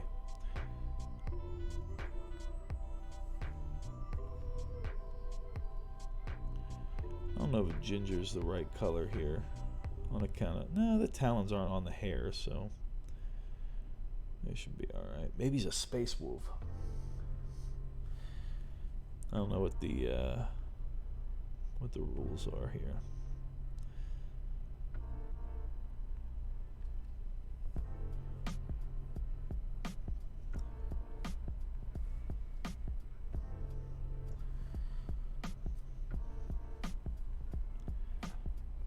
Trying to get up in here.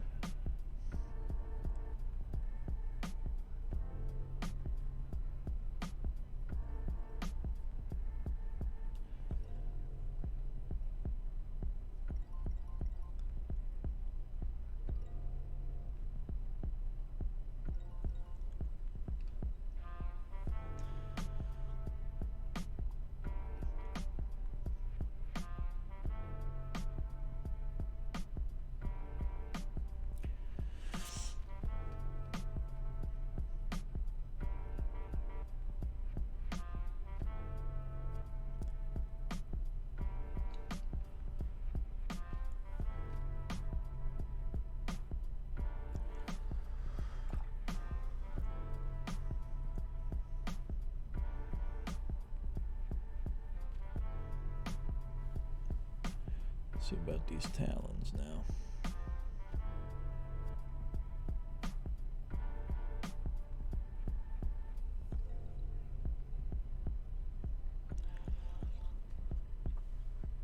Yeah, I like the yellow guy. I think he's a legit model, and he was a blast to paint.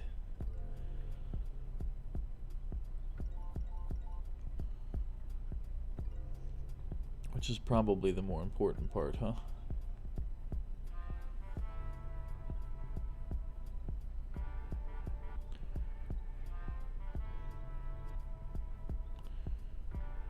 Let's get the rest of this fringe covered, huh?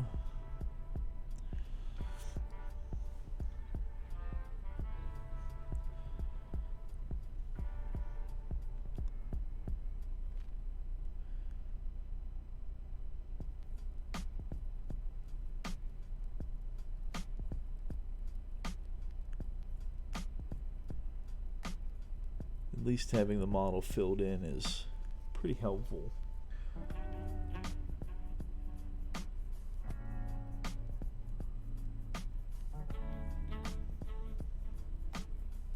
Just gonna add some black to this brown and maybe do the handle on this gun.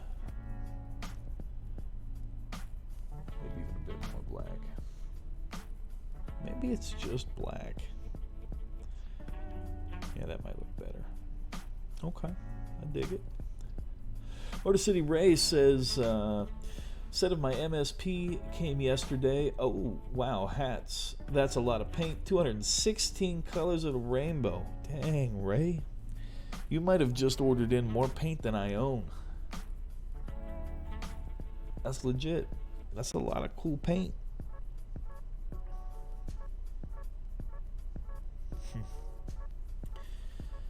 Okay.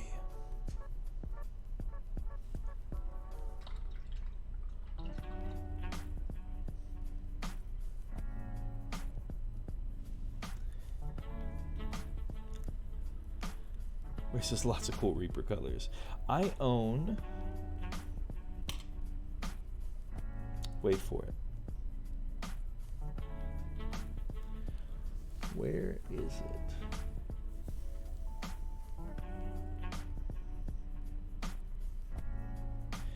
Here it is.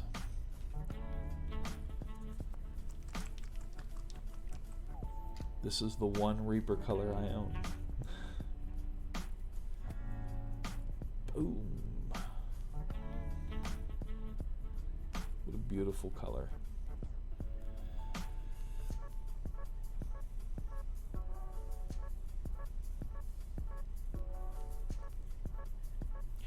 But yeah, I don't own very many Reaper paints.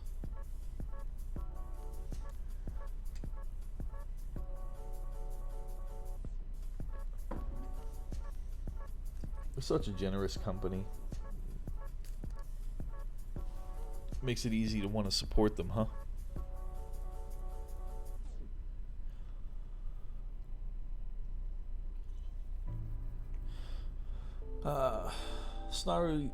Snorri says, what paints do you use? I use a number of different paints. I have a lot of I have some Citadel paints.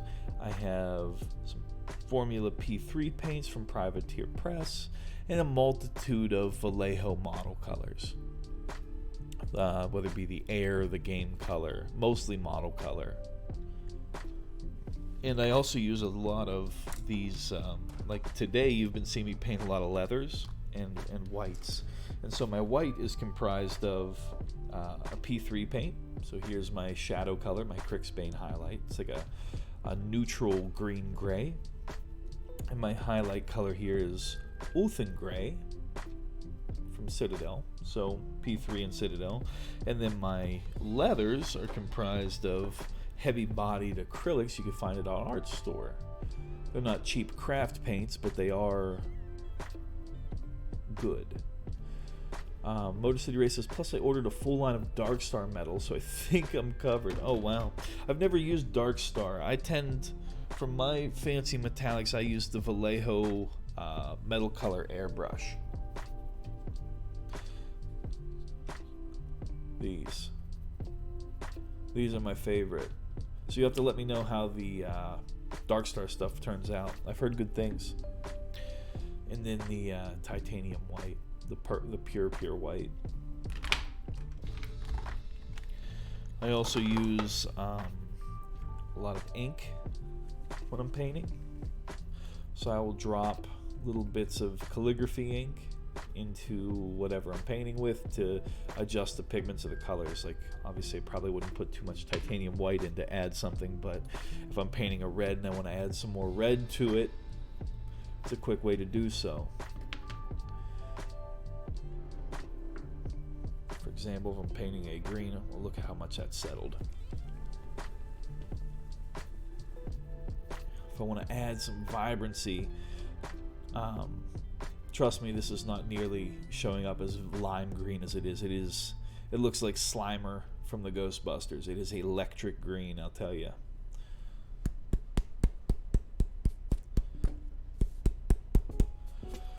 Yeah, Ray, let me know. Again, hey, yeah, let me know. My hesitation is the people that tend to tell me that Dark Star is the best paint ever tend to have sponsored them in some way. But they might be the real deal.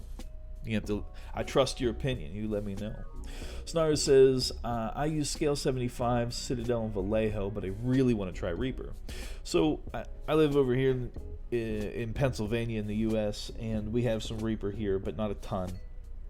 Paint-wise, Scale 75 is non-existent in my area, so I don't have access to it. But I do have one. I have this beautiful Bloodfest Crimson, and I really enjoy this color. It's from the Scale 75 Fantasy Games line. Pretty cool. Scale color. Ciao, ciao.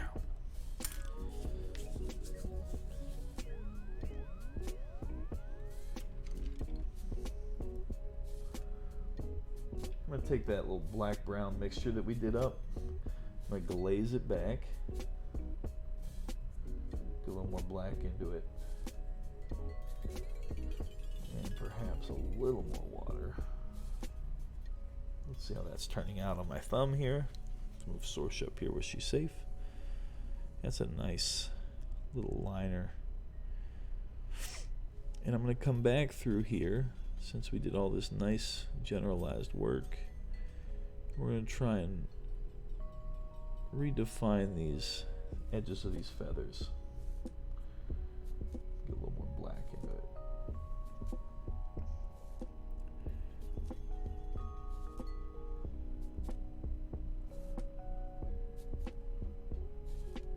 Also, to settle the brush into the recesses, you just start up here at the top, because the black is no problem if we miss.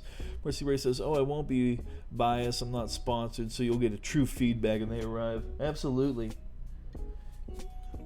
And you've used a lot of different paints, so you're going to be an excellent judge. Especially that you use my my personal recommended favorite.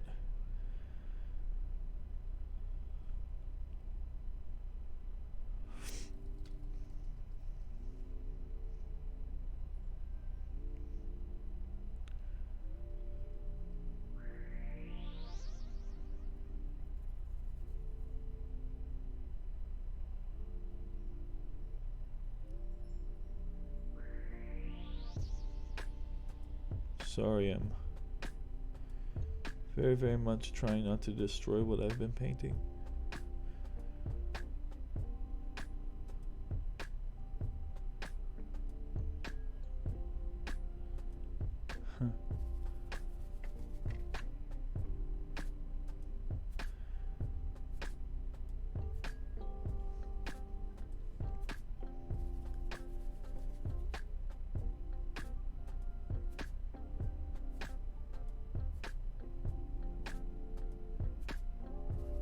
There we are.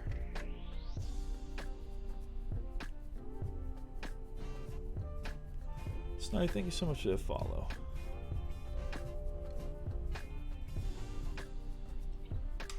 About 6 minutes. We're going to start painting with my finger here.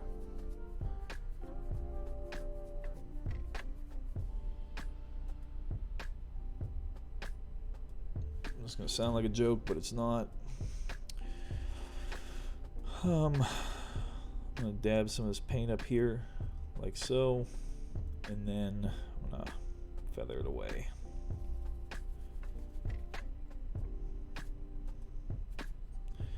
This is going to create light pockets, establish volumes, but in a random pattern. Establishing texture.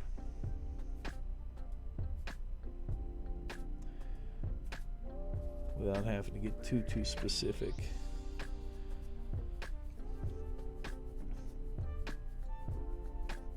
Especially with all these little feathers. Remember, we're not erasing what we're doing here. We're just tapping it in. Almost like you're driving it into the recesses a little bit. I mean, some of it's going to stick onto your fingers, so it usually is a couple of coats to get there, but I do like that tone, so since I've decided to stick with it, now I'm going to grab my bigger brush. We can get some actual quantity of paint down.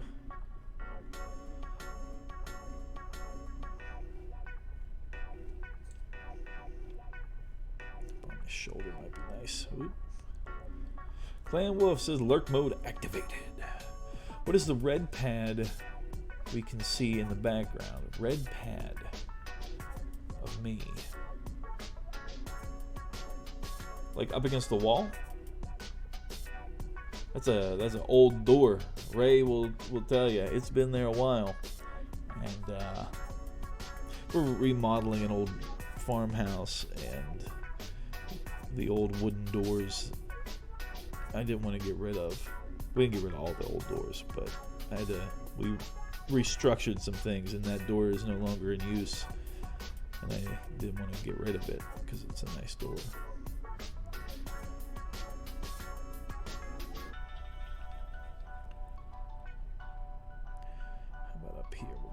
This nice tone up here. Now I'm going to whip in a little bit of this chocolatey brown. Different from our base coat. But now maybe we'll come in here.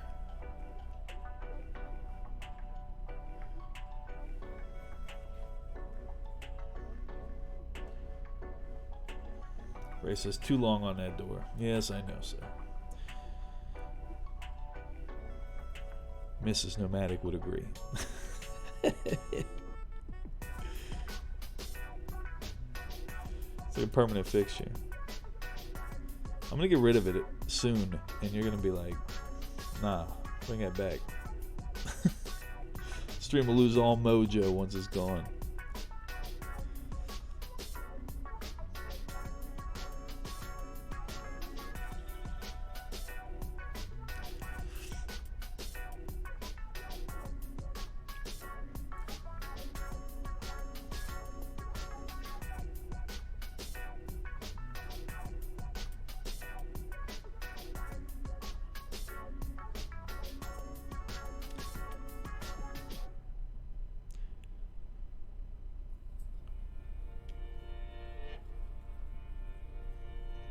Start over here a little bit with this.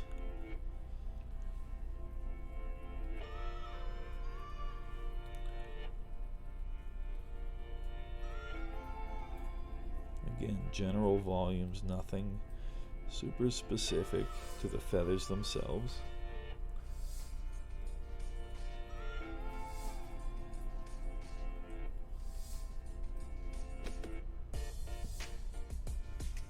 Isn't it funny how that works?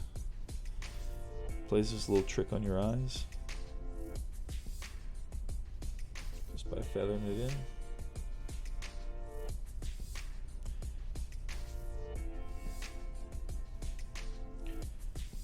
Really like this tactic.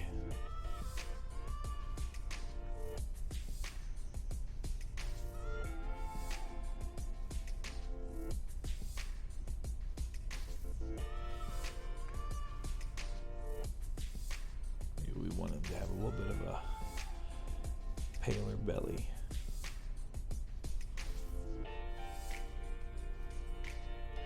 Didn't mean the door, but I guess that needed an explanation too. What red pad are we talking about?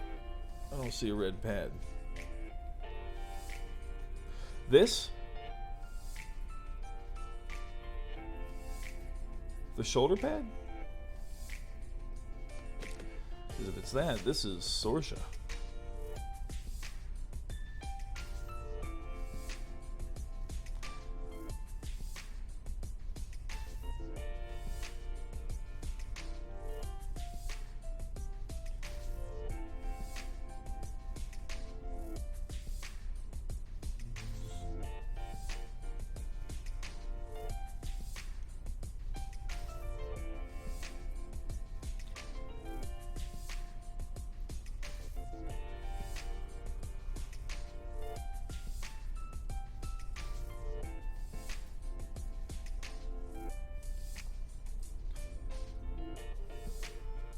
Yes.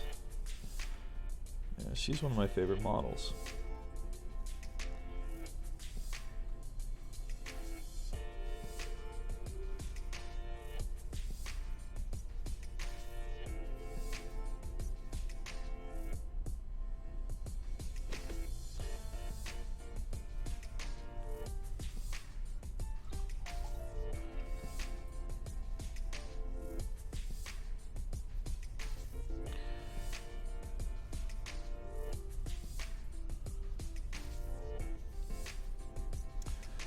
Glad I asked. Oh, yeah. Look at her. With her bad self. You know, all kinds of stuff. You want to see some stuff?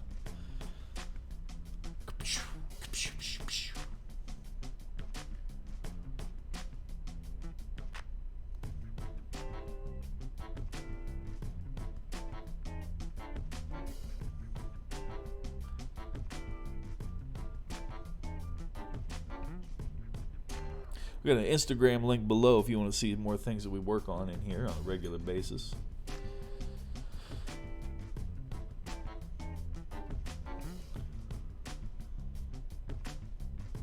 Look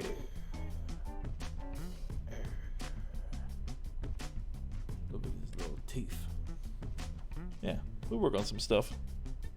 Do some paint, as it were.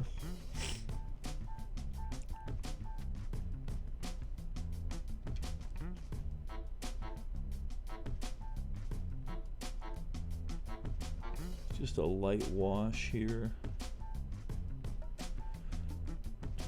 Make sure we separate the feathers now that we have this nice dynamic coat on them. I love a good undercoat because it allows us something non-uniform to work with, to go through and then define different aspects of our model.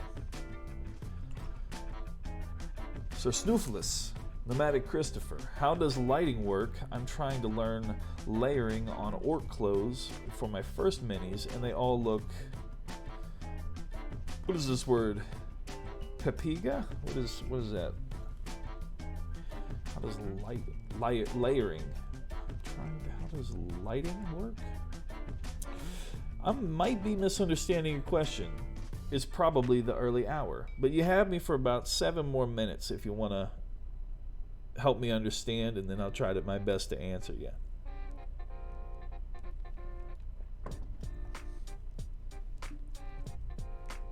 If you're talking about light sources on things, this cloak might be a fine example that we can go over with, like why the light pockets are where they are.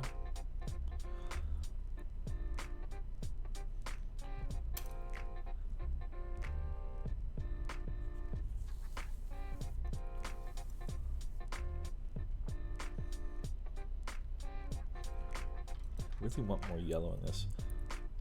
Closer to orc clothes? I don't have orc clothes sitting here, but a cloth is a cloth.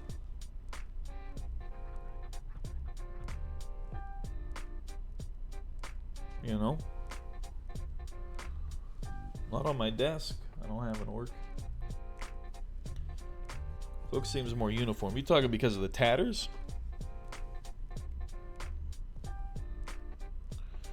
You might be thinking too specifically, with large raised surfaces and other defined.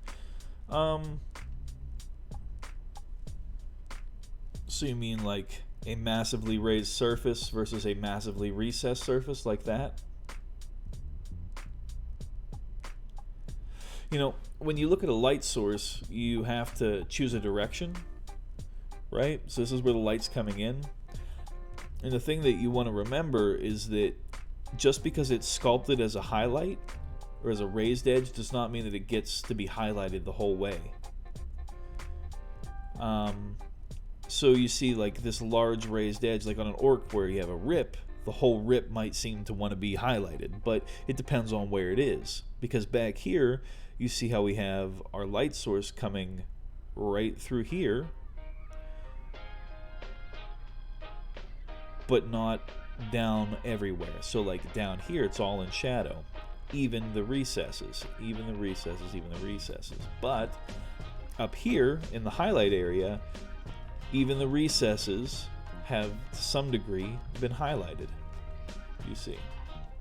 So you can see we still have highlight down in here, whereas we have actual shade down here. Understanding that is what you need to know when you're doing your ripped clothing on an orc. So, let me see if I can find... Do you have an Instagram? If you do, I can pull up an example of something you're working on and we can talk about it like that. But,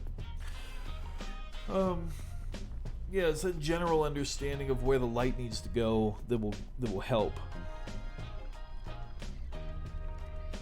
Same thing happens on a shoulder pad.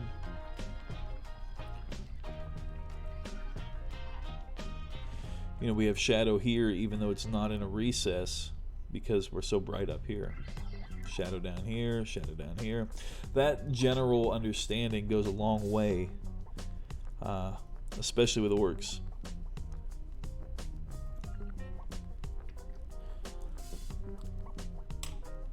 But without an example of what you're working on and how you're working on it, it's hard to, you know, give any adjustment advice. You might be doing it right, I don't know. It just depends on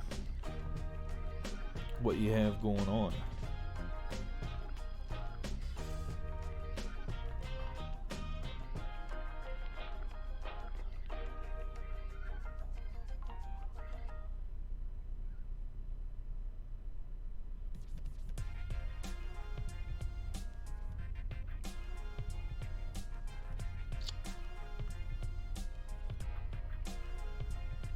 Seems the easier definition on a cloak. Yeah, I don't have an example of an orc. I don't believe I have painted orcs.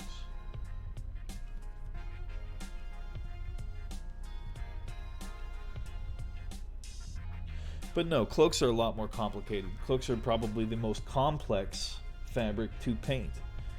You know, an orc is easy where something is tattered because the tatter is defined for you. You don't have to think about what it's going to be. Where it rips up and it peels, yeah, I've got to head out for my work day, but feel free to DM me if you have any questions. Anybody, if you have questions, DM me here, or I'm much more responsive through Instagram throughout the day. So yeah, hit me up. Let me know if you have any questions, what's going on, and we can go over stuff. That's no big deal at all.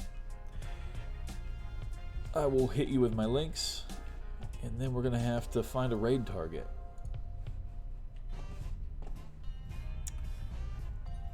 Oh. Armored Artist. Thank you so much for that follow.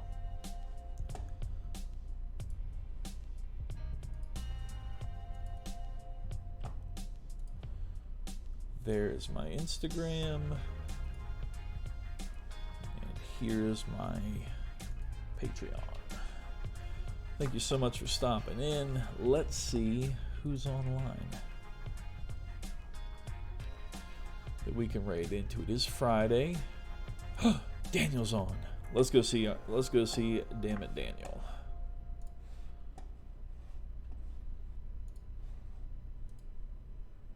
Ray says, thanks for the little peek into your world today. I did have, my kitten showed up. She was nice and sweet. We're going to start the raid here. Armadar says, no problem, happy to hear the painting tips. Yeah, we aim to, I'm not a professional, but I am very much into this hobby. And one thing that I think is nice with me is because we're just 2.5 years down this road and we're learning, I haven't forgotten. It's not so long ago that I was asking the same questions. So that's why I'm saying cloaks are more complex. And if you're getting bothered by the orcs, just wait till you get into these. They'll get you more. But yeah, what happened with the Daniel raid? Did it start?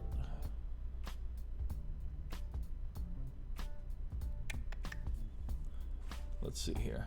It did not begin.